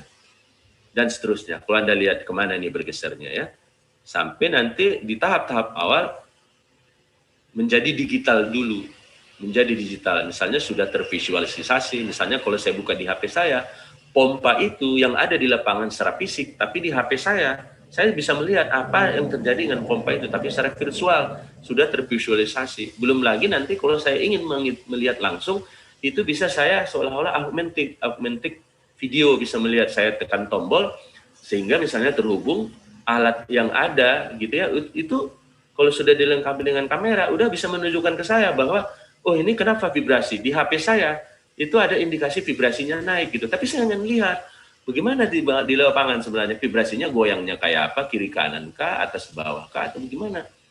Nah bisa secara augmented visualization bisa kita lihat oh ternyata vibrasinya begini dan seterusnya. Saya nggak perlu ke pabrik, saya bisa menganalisis apa yang terjadi dengan mesin dan pompa itu. Dan saya bisa minta orang untuk, oh ini ahli yang ini yang kita perlukan. Jangan sampai salah kirim orang gitu.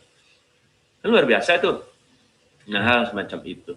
Nah makanya kampus Merdeka yang 20 SKS itu, magang 6 bulan, 1 tahun, itu perlu. Memang sekarang ya seperti saya bilang tadi, kita baru memulai untuk bisa membantu perguruan tinggi dengan virtual itu, karena baru pandemi berjalan setahun ini.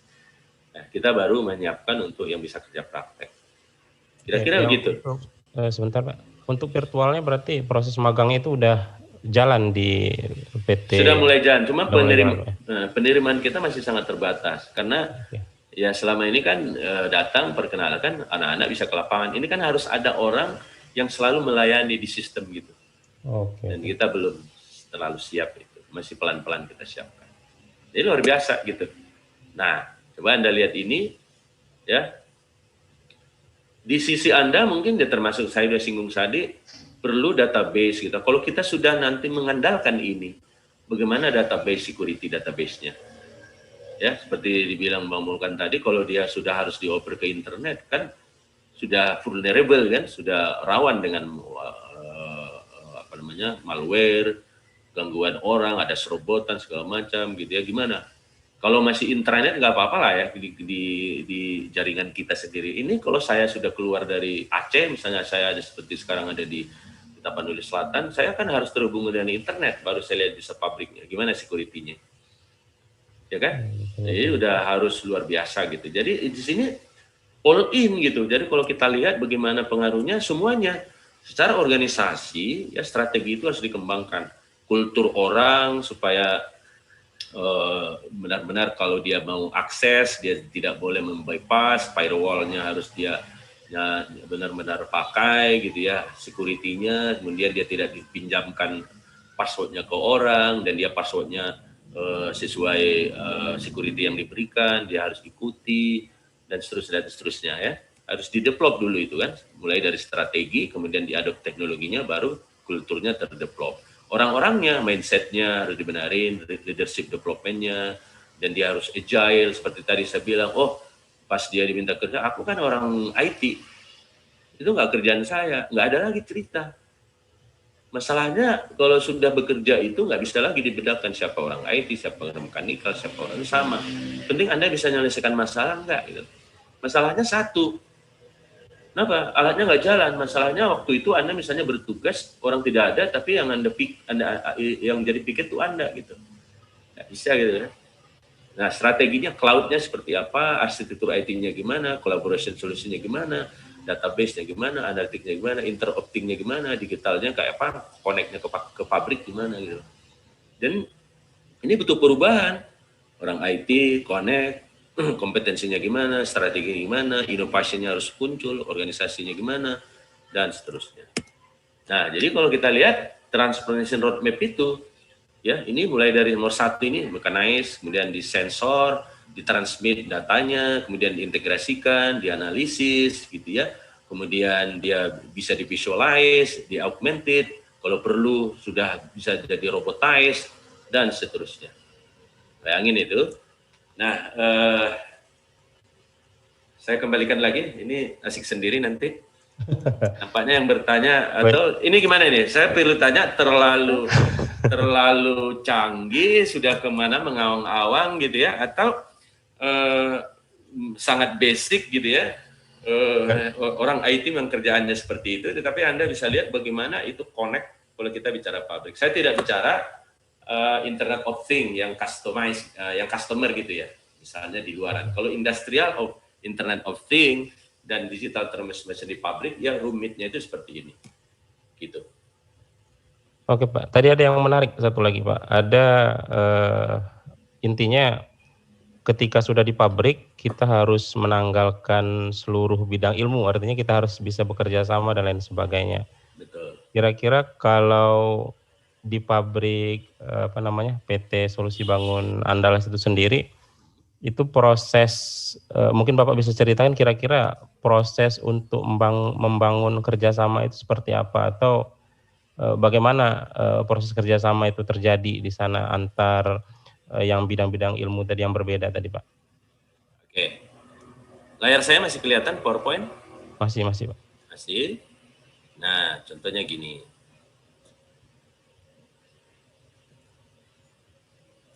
Saya akan meloncat ke slide. Coba Anda lihat ini. Inilah yang akan kita kerjakan pertama. Yang paling bawah itu yang warna magenta ya. Magenta. Ya, mindset.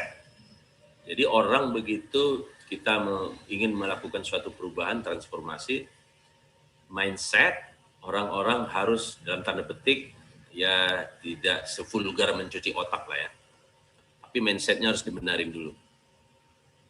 Kemudian technical skill-nya dipoles ya, capability-nya, kompetensinya. Yang paling utama adalah behavior.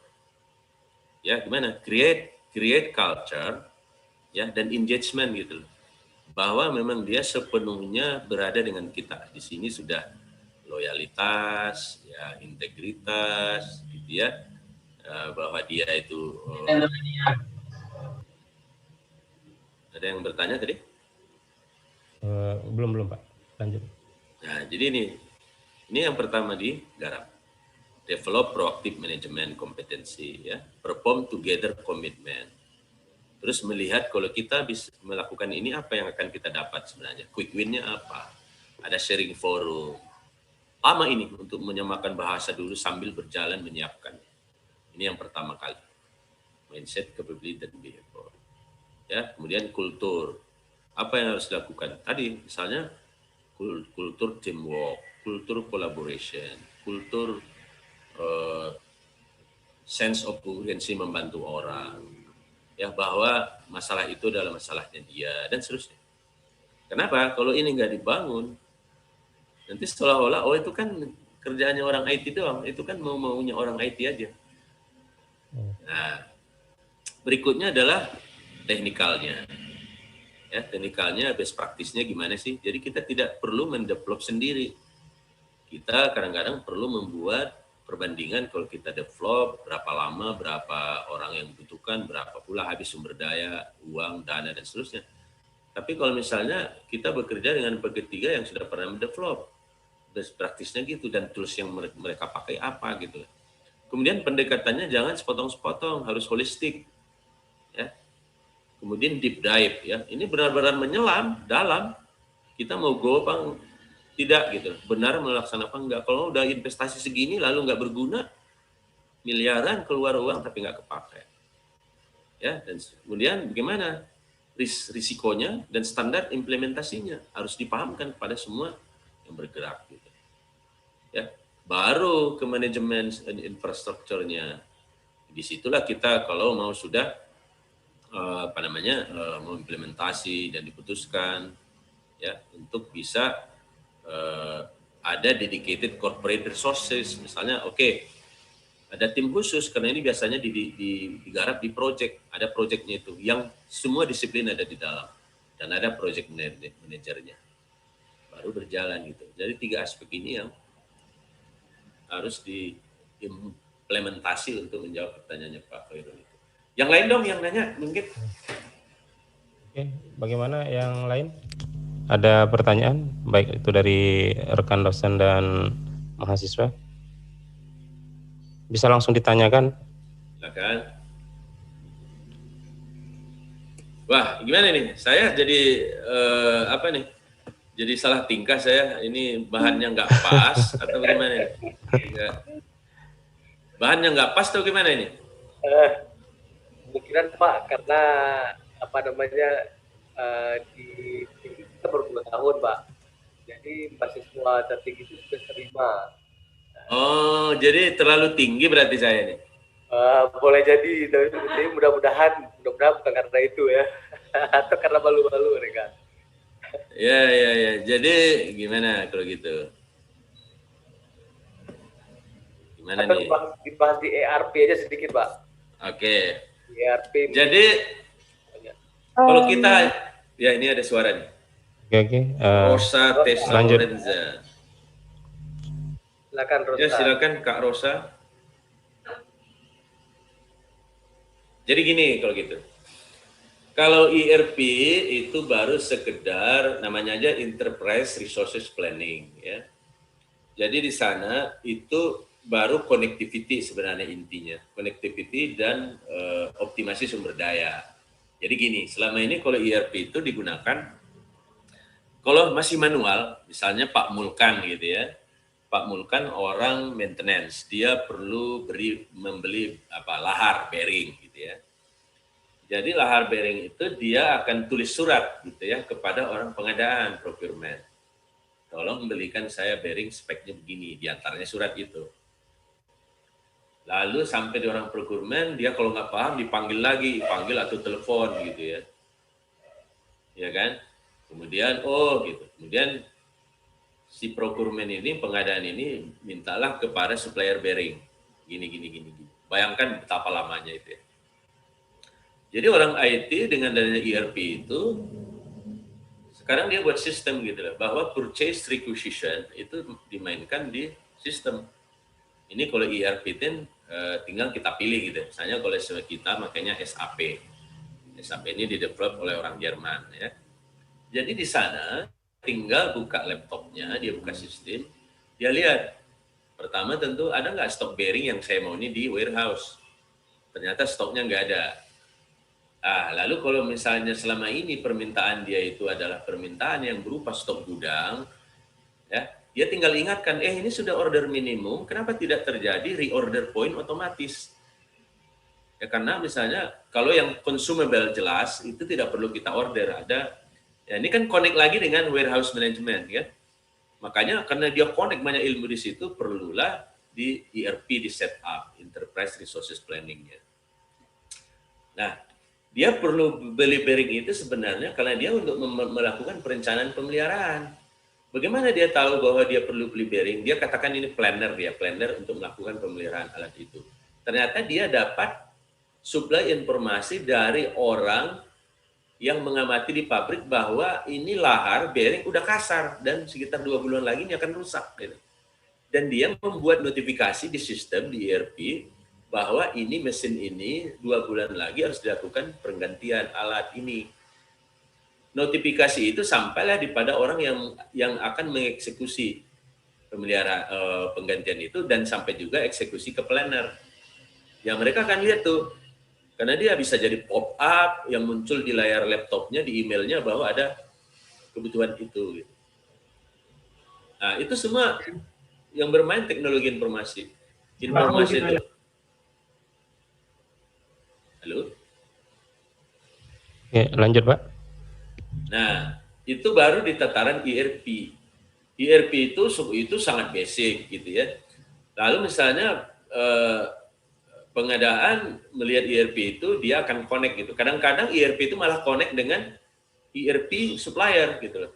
Bahwa dia bisa melihat kalau misalnya polisi gitu ya. Ini kembali ke polisi dari IT-nya, bahwa kalau order-order atau alat-alat yang sudah jelas gitu ya, suppliernya sudah jelas.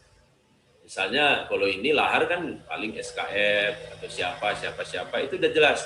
Jadi dia udah otomatis bisa masukkan penawaran dan mengantar barangnya karena kita udah butuh bearing itu gitu. Ya kan? Itulah ERP. Nah, itu connect semua itu.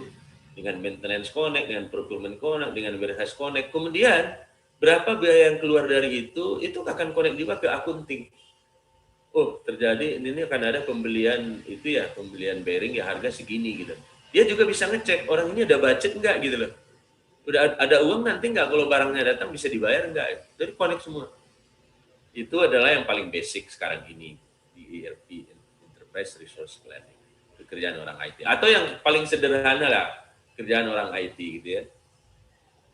Ya setup email, internet peripheral, connect ke jaringan, itu udah pasti otomatis kerjaan-kerjaan. Itu kan kalau Anda belajar di IT itu pasti ada penjurusannya kan. Dia di network, dia di programming, dia di database, dia di jaringan atau di mana kan gitu ya. Anda membagi pelajarannya gitu ya. Saya nggak tahu di tingkat mana Anda sekarang. Nah, tapi kalau menurut saya hal-hal itu seperti kita sekolah sudah harus tahu membaca. Udah nggak perlu dibahas lagi gitu kan. Ya pasti, misalnya saya aja yang tidak lulusan IT, kalau laptop saya masalah, komputer masalah, udah jarang saya panggil orang IT, ya, sekalipun dia juga kerjanya untuk itu gitu. Saya bisa setup sendiri Windows saya bisa setup sendiri hal-hal yang berhubungan dengan email saya, apakah misalnya firewall-nya harus saya nyalakan, apakah misalnya dia butuh IP address atau kita open IP dan seterusnya. Itu kan basic gitu ya. Jangan adik-adik ini baru pikirannya seperti itu gitu ya. Tapi kan ini transformasi digitalization di plan, makanya seperti tadi bahasa. Gitu Mbak Hoiron. Gimana Pak Mulkan? Ya, kemudian Pak, apa beda ERP dengan sistem informasi akuntansi kalau gitu Pak? Nah, sistem informasi akuntansi itu bagian dari ERP. Oh, iya, itu modulnya aja, berarti ada modul-modul di dalam. Jadi ERP itu banyak modul. Jadi namanya enterprise ya. Kalau enterprise itu kan seluruhnya, gitu ya. Resources planning. Jadi semua. Jadi kalau accounting dia punya modul finance. Jadi misalnya jadi gini, finance itu apa misalnya? Kalau dia accounting lah, cost accounting misalnya. Dia perlu tahu untuk membuat 1 ton semen itu harga berapa uang. Karena supaya tahu dijual berapa supaya untung. Kalau hitungnya manual, udah jadi barangnya 1 ton atau sekian ratus ton, dia belum tahu berapa uang yang keluar, ya kapan dijualnya. Dan harus on time semua kan, real time. Oh ternyata dia ini, hari ini dia buka modul accounting dia, modul finance dia, oh kemarin orang ini pakai bahan baku segini, harganya segini. Orang ini pakai pelumas segini, harganya segini. Tenaga kerja dia pakai sini, harganya segini. Oh, jadi dia menghasilkan kemarin 100.000 ton dan uang yang dipakai segini. Jadi harga pokok segini, margin segini, kemudian ongkos transportasi masuk semua di situ. Sehingga dalam satu ketukan fingerprintnya aja dia ketik, dia minta berapa harga pokok kata dia. Terus keluar. Lalu dia bilang kepada sales, harga kita jual segini, kalau enggak untung. Jadi orang di pasar pun cepat bisa bernegosiasi. Kalau orang minta misalnya, aku butuh semen banyak karena saya proyeknya gede, mau enggak kasih harga segini. Jadi orang sales pun udah tahu bahwa kalau saya jual segini untung segini, kalau saya jual segini rugi, kalau gini. Detik itu juga. Makanya bisnisnya cepat deal gitu loh. Kalau nunggu seminggu saya hitung dulu ya nanti keburu orang lain yang ngambil order. Nah, itu ERP. Jadi modul-modulnya ada modul project, ada modul finance, modul pemeliharaan, modul produksi, modul distribusi, supply chain, semua ada modulnya. Bersatulah dia dalam sebuah arsitektural di platform ERP, Enterprise Resource Planning. Dan itu mainannya baru database. Dan plus sedikit sistem informasi. Ya.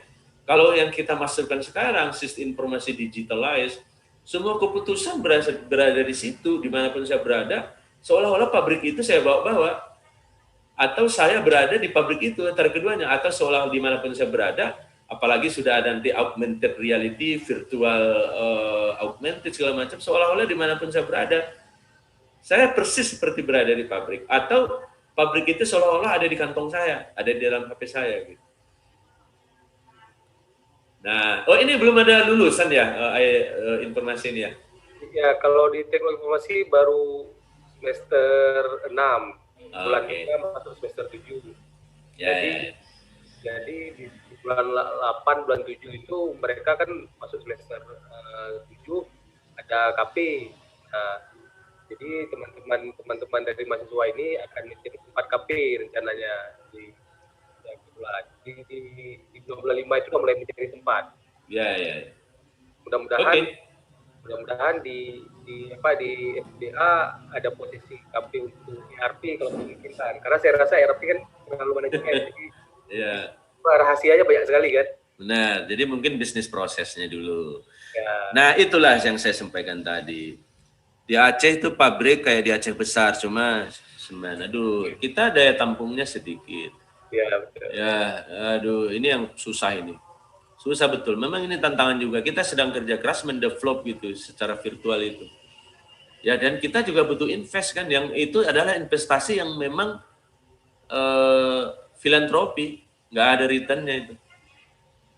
Ya, investasi untuk HoloLens. Silakanlah dulu. Atau gini, mungkin silakan Anda ketik HoloLens di YouTube sekarang.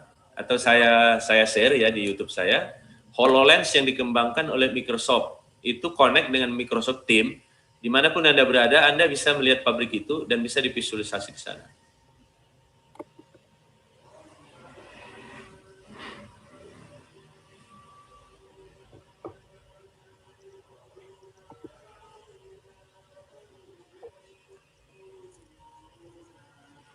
HoloLens, Microsoft HoloLens.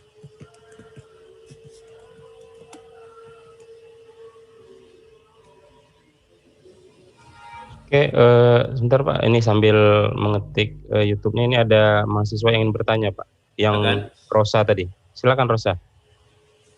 Baik Pak, jadi saya Rosa Tessa Lorenza dari mahasiswi Prodi Teknologi Informasi, Lighting 18. Nah, jadi sini saya ingin menanyakan tentang transformasi digital Pak. Jadi kan kita tahu bahwasannya sekarang banyak perusahaan yang misal awalnya berencana kayak menjalankan transformasi digital gitu kan Pak. Nah, tapi di situ berakhir kayak hanya melakukan upgrade digital pada perusahaan tersebut Pak. Jadi kan di situ sangat memiliki perbedaan sangat tipis kan Pak. Nah, jadi kami ini sebagai anak IT menggunakan teknologi untuk meningkatkan efisiensi terhadap suatu hal yang belum dikerjakan pada perusahaan tersebut. Bagaimana gitu. Terus kan kayak contoh Apple gitu kan Pak, menggunakan jaringan developer untuk menciptakan software bagi perangkatnya. Nah, jadi pada PT perusahaan kayak PT Solusi Bangun Andala sendiri, bagaimana teknologi digital untuk mengubah suatu operasionalnya, khususnya kayak interaksi dengan konsumennya itu sendiri Pak gitu. Terima kasih. Oke.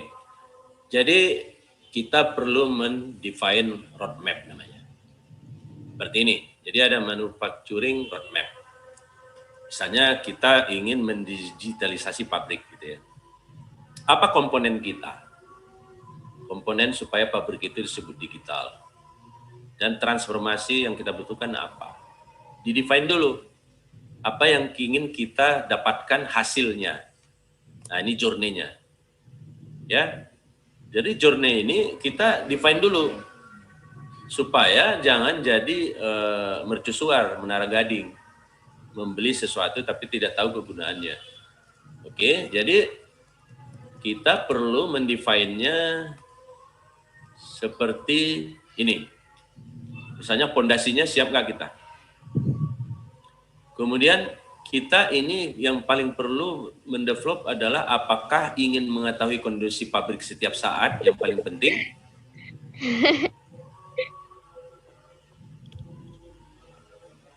Ada sepeleteran ya? Pak, sudah di-mute. Silakan, Pak.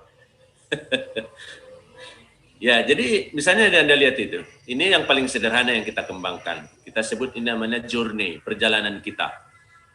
Ya, mulai 2020 kita perlu dulu katakan kita ingin menjamin bahwa ada sesuatu yang kita dapatkan secara quick win dari pekerjaan yang kita lakukan ini. Makanya pondasinya kita cek, kita periksa dulu. Misalnya, apakah seperti tadi saya bilang, pabrik ini perlu digitalisasi karena dorongan pelanggan, dorongan persaingan, atau dorongan kita dari dalam bahwa agar pabrik kita efisien. Itu kita cek dulu. Nah, misalnya kalau di Indonesia itu kita lebih mengejar ke industrial excellence, cost leadership yang utama. Kenapa? Persaingannya sekarang begitu tajam.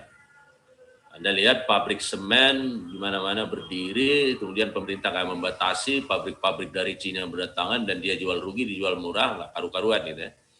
Berarti kita harus benar-benar cost leadership. Kemudian standar operating model, kita mau seperti apa mengoperasikannya nanti? Ya, misalnya contoh di dalam operasinya, apakah kita akan membolehkan pabrik di start stop dari HP? Atau buat kita itu nanti suatu hari kita aja letakkan HP di rumah nggak disiplin, sebentar-bentar anak mengambil. HP-nya di password kagak, atau makanya kita sering dapat telepon nggak jelas, rupanya anaknya yang pakai. Atau dia mengirim apa di WhatsApp kita nggak karu-karuan, itu anaknya yang pakai. Gitu. Budaya kita udah bisa begitu belum? Udah siap nggak kita belum? Kalau kita memang sudah memberi akses kepada orang gitu ya. Atau kalaupun kita berikan, siapa? Dan bayangkan seperti apa komitmennya, kemudian leadership development-nya, integritasnya, dan seterusnya. Sehingga begitu dia tombol hanya pakai ujung jarinya, ada satu tombol di HP-nya, pabrik bisa berhenti loh. Ya kan, misalnya nggak, kecuali misalnya dia diberi akses dan hanya terjadi untuk hal-hal yang bergensi dia berikan itu. Kemudian kompetensinya harus di-develop dulu orang, ini yang paling utama. Karena kita menuju industrial excellence. Jadi perjalanannya panjang sebelum ke industri 4.0 itu. Nah, itu jawaban sederhananya. Jadi kalau misalnya Anda sebagai orang IT untuk mengetahui apa yang dibutuhkan, itu yang saya bilang, bisnis proses orang itu dulu yang harus Anda pelajari. Tadi saya contohkan bisnis proses sederhana dari Gojek kan gitu. Dia duduk di pertigaan, menunggu orang datang, pesan, tawar-menawar harga, dia naik, pakai helmnya, jalan, turun, dia bayar. Itulah bisnis proses. Nah, kalau itu dipindahkan menjadi di digital platform, di aplikasi HP, yang tadinya pesannya dia datang ke pertigaan, ini diganti dari HP-nya. Dia pesan, ya, dia bisa melihat orangnya di mana, jauh apa tidak, tarifnya berapa. Itu kan menggantikan yang tadi bisnis proses. Itulah yang utama Anda perlu pelajari. Apapun, mau jualan online pun bisnis prosesnya kan itu yang Anda ikuti. Anda tampilkan barangnya, dia bisa lihat, terus secara aturan main kayak apa, itu diikuti. Baru terjadi apa yang disebut dengan digitalisasi itu. Nah itu sederhananya gitulah. Jadi jangan, bisnis proses itu mungkin jarang dibahas gitu di teknologi informasi. Jadi menurut saya, bisnis proses dululah yang perlu dipahami. Sama tadi dengan aplikasi ERP itu Enterprise Resources Planning, itu berdasarkan bisnis proses. SAP, Oracle, gitu ya. Kemudian apalagi itu yang mengembangkan ERP itu semuanya seperti itu. Kira-kira gitu. Siapa? Rahma tadi ya? Rosa tadi. Rosa, Pak. Nah, ini memang ingin pegang apa gitu ya, tapi belum pernah ingin mengetahui sesuatu, belum pernah lihat, belum pernah pegang. Sekarang kita kita hayal-hayalkan dulu, gitu ya. Sebab seperti di sini Anda lihat di layar saya ini belum tershare, Pak. Oh, belum di-share ya. Berarti tadi saya cerita belum di-share ya. Bentar.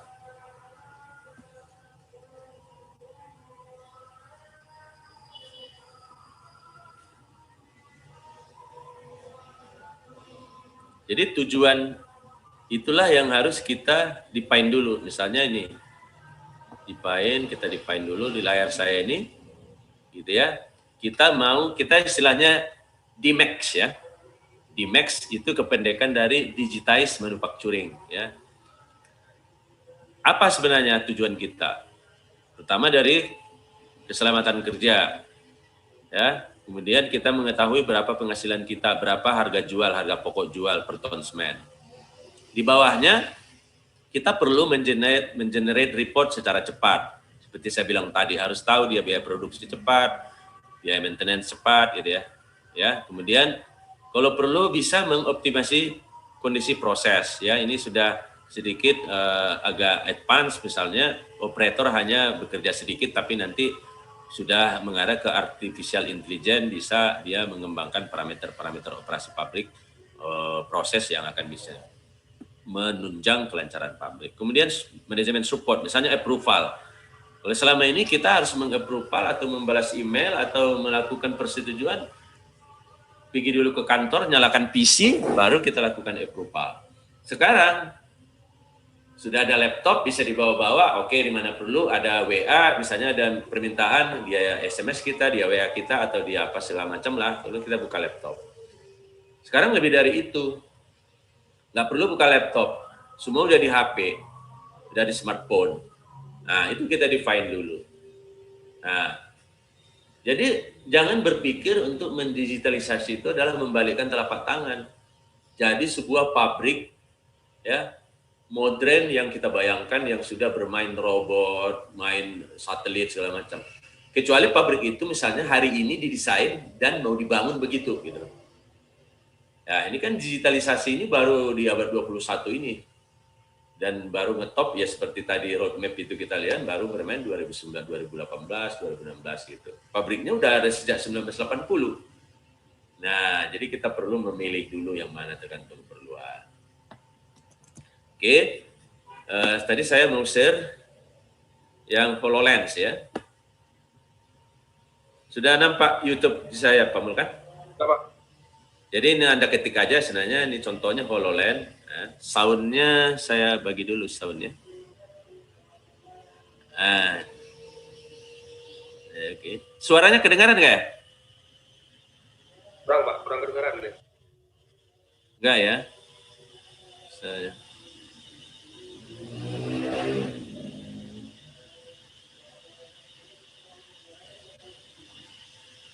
Itu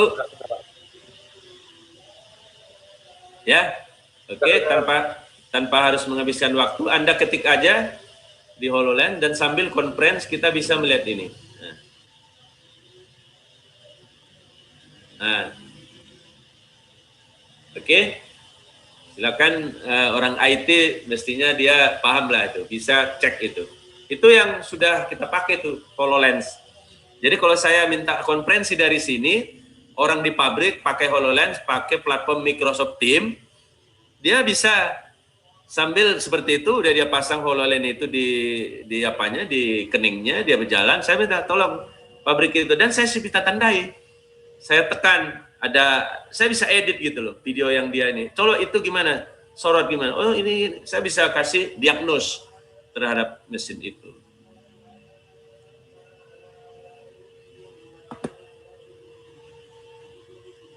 Berarti lebih canggih dari Google Glass ya?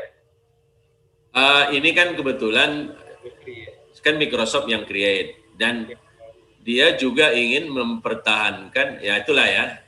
Dia kan harus menjaga pasarnya. dia sudah punya Microsoft, orang sudah pakai di komputernya masing-masing Microsoft, dan dia kalau nanti harus dia beli lagi dari yang lain, augmented reality-nya atau virtual reality-nya, dia beli license, di interface supaya gabung sama Microsoft. Ini sekarang, ini semua dia berada dalam satu platform. Itu punya Microsoft HoloLens. Jadi itu virtual reality-nya. Kenapa? Ini sebenarnya, ini saya tunjukkan satu slide lagi. Mengapa itu penting sekali? Wah, ini mudah-mudahan tidak diawang-awang ya ceritanya. Jadi seperti ini. Saya ini siap untuk sehari penuh sebenarnya diskusi ini. Banyak sekali bahan saya siapkan. Slide-nya sampai 125 itu, Pak. Oh iya, makanya saya kira ini karena orang IT harus habis-habisan saya menjelaskan sama orang IT. Rupanya belum ada lulusannya, sorry. Istilahnya nggak apa-apa. Ini semangat belajarnya harus kita bangun dari sekarang. Gitu. Jadi Anda lihat, sebenarnya siapapun diri Anda, kalau tidak bisa berperan seperti ini, udah lihat slide saya? Sudah, Pak, sudah. Apa artinya? Kan kita akan menuju smart factory. Smart factory ini bukan gagah-gagahan. Ya, bukan wah keren, bukan keren-kerenan, bukan. Tapi Anda bisa nggak mengurangi harga pokok? Mengurangi harga, membuat ya kualitinya tetap tapi cost-nya turun gitu. Di mana Anda bisa bermain? Nah, ini misalnya Anda bermain dari bisa membantu proses bisnis lebih sederhana, misalnya seperti dari augmented reality atau virtual reality for simulation. Ini kan kerjaan Anda ini, yang saya bilang tadi HoloLens itu mainnya di sini dia. Atau Anda mengembangkan sistem, kita tidak perlu gudang, tapi connect dengan supplier. Jadi seolah-olah gudang kita ada di supplier gitu loh. Jadi kita nggak perlu nyimpan barang itu kan uang. Kita beli, kita letakkan, tapi nggak dipakai. Mengapa nggak gudangnya aja di tempat supplier? Seperti lahar bearing tadi, gudangnya di dia aja. Dan dia kalau kita kehabisan tinggal pencet tombol, diantar dalam waktu cepat. Gitu. Ya kan ya? Begitu juga yang paling sederhana, inilah smart energy. Yang paling gampang, misalnya semua bola lampu penerangan terhubung dengan sistem lighting-nya plan gitu. Yang paling sederhana, kalau hari terang dia mati, hari gelap dia hidup, kemudian dia bisa mengetahui berapa lumen yang harus hidup. Oh, kalau misalnya sangat cerah, harinya tiba-tiba hujan, di suatu ruangan kurang terang, dia hidupkan 1. Tapi karena tiba-tiba gelap, dia hidup 2, 3, dan seterusnya. Itu kan hemat smart energy. Belum lagi ke yang lain-lain itu sederhana-sederhana. Kebayang nggak? Ya. Kebayang. Nah, jadi Kebayang. itu semua connect gitu loh. Connect dalam sebuah platform tadi yang digitalize itu, smart factory itu. Nah, tinggal kita kasih otorisasinya. Misalnya dia hanya bisa view, yang ini bisa edit, yang ini bisa execute, yang ini bisa begini, kan tinggal otorisasi. Itu gampang lah, itu orang IT banget lah itu kan. Dia dikasih apa gitu, responsibility-nya. Dan itu gampang. Nah, itu modul-modulnya udah ada kan semuanya gitu. Nggak tahu nih, mudah-mudahan lah nyambung ini. Mudah-mudahan jadi booster, Pak. Jadi booster ketika mulai beraktivitas semester depan, ya lebih semangat mahasiswa ini.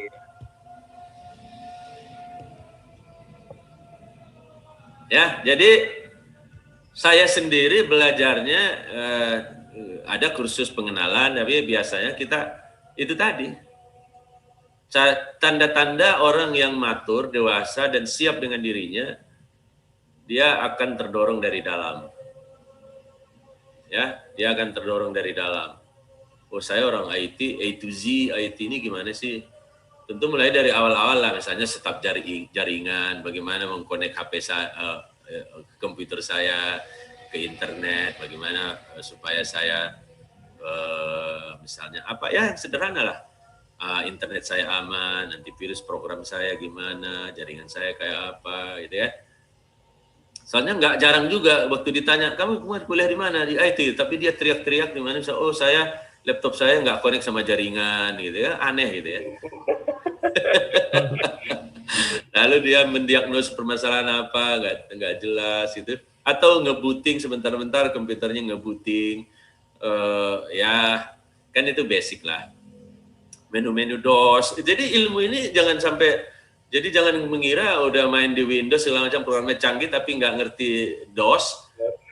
Itu DOS itu basicnya gitu. Bagaimana komputer beroperasi kan dari DOS. Belum lagi mengaktifkan driver laptopnya suaranya nggak bisa, udah kewalahan gitu kan. Padahal drivernya nggak update. Gitu. Oke. Baik Pak, kita kembalikan Pak Pangeran. Baik, sangat menarik ya penjelasan dari Pak Durain tadi ya. Ini Pak ada pertanyaan pamungkas ya, karena waktu kita sebenarnya dipadani 16.15, tapi ini ada pertanyaan pamungkas.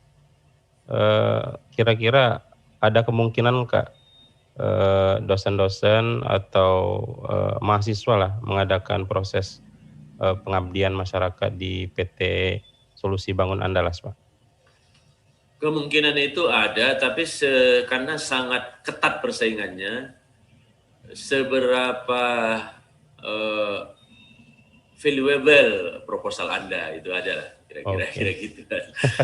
Ya memang ini mohon maaf ini saya nggak bisa bicara muluk-muluk karena gimana ya. Jadi orang IT kita aja cuma berempat gitu.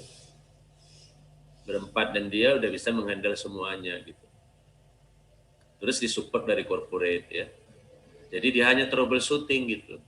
Paling ini sedang kita, tapi udah mau selesai, kita ada hire orang dari luar untuk mengembangkan itu. Teknologi magang tadi itu pakai Moodle tahu ya? Moodle. Ya, Moodle, Pak. Nah, itu.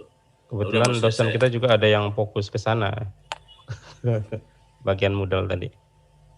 Ya, itu kan sebenarnya platform untuk sharing ya.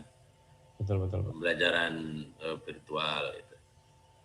Sama Microsoft Teams juga sama itu bisa. Betul, cuma virtual, Microsoft Teams harus bayar, kita harus punya account ya. Bisa sih quest tapi kita nggak bisa create event gitu. Google Meet juga bisa, itu bisa. Tapi ya ini lihat urgensinya lah. Dan suatu saat sudah ketergantungannya tinggi, nggak bisa lagi pakai gratisan kan. Misalnya kalau mau meeting 30 menit bolehlah pakai Zoom kan. Tapi kalau mau meeting seperti ini 2 jam masih putus-putus pakai Zoom gratisan tentu udah nggak mungkin, harus beli gitu-gitu. Betul. Kalau mau gratisan pakai Google Meet tapi kekurangannya ada, boleh gitu. Atau kalau Microsoft Teams yang punya account aja buat undangan nanti jadi quest semua boleh. Tapi mau ubah-ubah background pun nggak bisa lagi. Jadi intinya adalah apa yang kita butuhkan, bukan apa yang keren.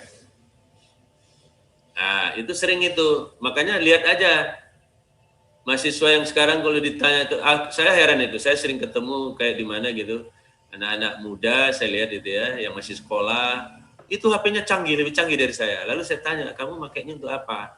Untuk chat, foto-foto, main medsos. Harga HP-nya 15 juta, Apple generasi berapa gitu. Saya bilang sama dia, saya guyon gitu loh. Kamu kenal saya bilang. Enggak Pak, katanya. Saya beritahu, saya si ini, terus gaji saya segini sebulan itu. HP saya cuma ini, saya bilang. Kerjaan saya banyak, nggak bisa saya hasilkan dari sini. Kamu minta uang babe 15 juta yang dipakai hanya foto-foto, selfie, main Instagram, main apa gitu ya, main TikTok gitu lah, harga HP-nya Apple 6, waduh, saya bilang kasihan orang tuamu. Kecuali kamu bekerja menghasilkan uang dari situ. Nah, jadi kembali lagi, mestinya orang IT mungkin HP-nya canggih, gadgetnya canggih, semuanya canggih, tetapi yang dihasilkan juga canggih. Karena dia orang IT. Itulah pelajarannya itu dari saya. Kenapa? Yang saya tanya ketemu di mana di Simpang Surabaya itu ada jual cover itu ya. Saya sering situ ganti tempered glass, beli macam-macam deh. Itu datang para pelanggan ABG itu. Saya lihat dia kasih sama penunggu itu yang ganti apa? Ganti tempered glass, ganti plastik bang. Saya lihat tuh, ini apa deh? Oh, Apple berapa? Apple 6. berapa harganya itu ya? Saya bilang 15, 12 gitu loh. Masya Allah, saya bilang, kamu sekolah apa? Saya SMA Pak, katanya. Lalu kamu pakai apa itu HP? Ya kan enak Pak, lihat, oh resolusinya bagus, videonya bagus, hasil fotonya bagus, selfie enak, kameranya depan sekian megapiksel, belakang sekian. Lalu kamu menghasilkan apa dari situ? Malah pulsanya dibelikan juga sama orang tuanya tiap bulan, mahal pula lagi. Masya Allah. Jadi orang-orang IT yang sekarang ada hadir, ini sudah berkurang lagi jumlahnya kayaknya. Tinggal 50. Udah nggak nyambung mungkin ya, tinggal 50 orang gitu. Ya, jadi itulah mungkin dari saya. Mohon maaf. Tapi saya sebenarnya ingin memberikan Anda gambaran masa depan Anda itu luar biasa gitu. Jadi masa depan Anda luar biasa itu jangan salahkan orang nanti kalau ternyata Anda sudah dapat bekal tapi tidak bisa meraihnya. Kenapa? Salah memposisikan diri. Nah, gitu. Salah memposisikan diri. Mohon maaf, saya sudahi. Assalamualaikum warahmatullahi wabarakatuh. Waalaikumsalam warahmatullahi wabarakatuh.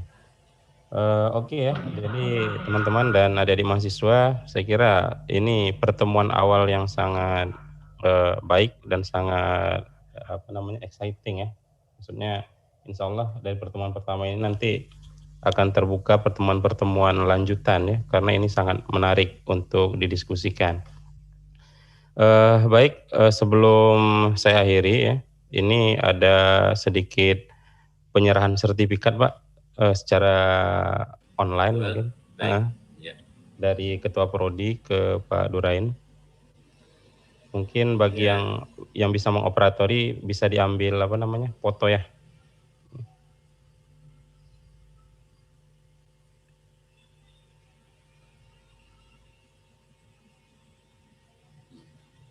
Dan saya langsung bisa ambil sertifikatnya ya. Saya bisa screen capture ya. Bisa. Nah, sudah saya terima. Buktinya saya sudah terima, saya bisa saya paste di ini. Baik Pak, nanti kan suatu Bapak ada di bagian balik lagi bisa kami kasih yang isinya. Siap. Nah ini yang versi softnya Pak ya, jadi sudah bisa Bapak pakai. Ya, terima kasih Bu. Ya, terima kasih banyak Pak. Erliawati ya. Iya. Terima kasih banyak Pak ya sudah memberikan kami ini. Oke. Baik, dengan berakhirnya setelah terima sertifikat online tadi ya, untuk acara seminar pada hari ini ya saya pada ini sampai di sini, dan ucapan terima kasih saya yang sebesar-besarnya kepada kedua pemateri, terutama kepada Pak Durain yang sudah meluangkan waktunya walaupun di tengah pulang kampung Pak ya. Itu dia, tidak ada lagi halangan ya dimanapun berada. Iya, betul Pak. Dan insya Allah seandainya nanti ada hal-hal yang seminar seperti ini, saya kira mohon bantuan Bapak lagi untuk hadir Pak. Jangan kapok-kapok Pak. Siap. Demi anak bangsa ini Pak. Siap. Ini kita juga, saya selain Ketua Ikatan Alumni ITB Aceh, saya juga penasehat di Forum Komunikasi BUMN. Jadi kalau misalnya ada BUMN yang lain yang perlu bisa. Kemudian saya juga penasehat di Indonesia Motivator Club ya di cabang Aceh. Oke. Saya kira itu sangat klop sekali ya. Jadi insya Allah kita akan bertemu lagi di pertemuan lainnya, dan kepada Pak Mulkan juga terima kasih Pak Mulkan sudah mendampingi. Ini suruh buka foto ya, sesi foto-foto. Silakan dibuka kameranya. Kita foto-foto untuk dokumentasi. Ya, pada semua peserta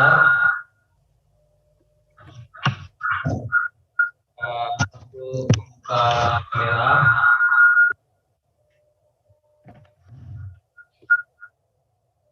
Nah, ya, ini ada 3 halaman sepertinya. Saya foto satu-satu dulu. Ya, saya nggak tahu posisinya di mana, tapi beberapa pemateri dan moderator sudah saya pin supaya tetap ada di halaman pertama. Untuk Ibu juga sudah saya pin supaya ada di halaman utama di sini. Sebentar. Oke, pose terbaik sebentar ya.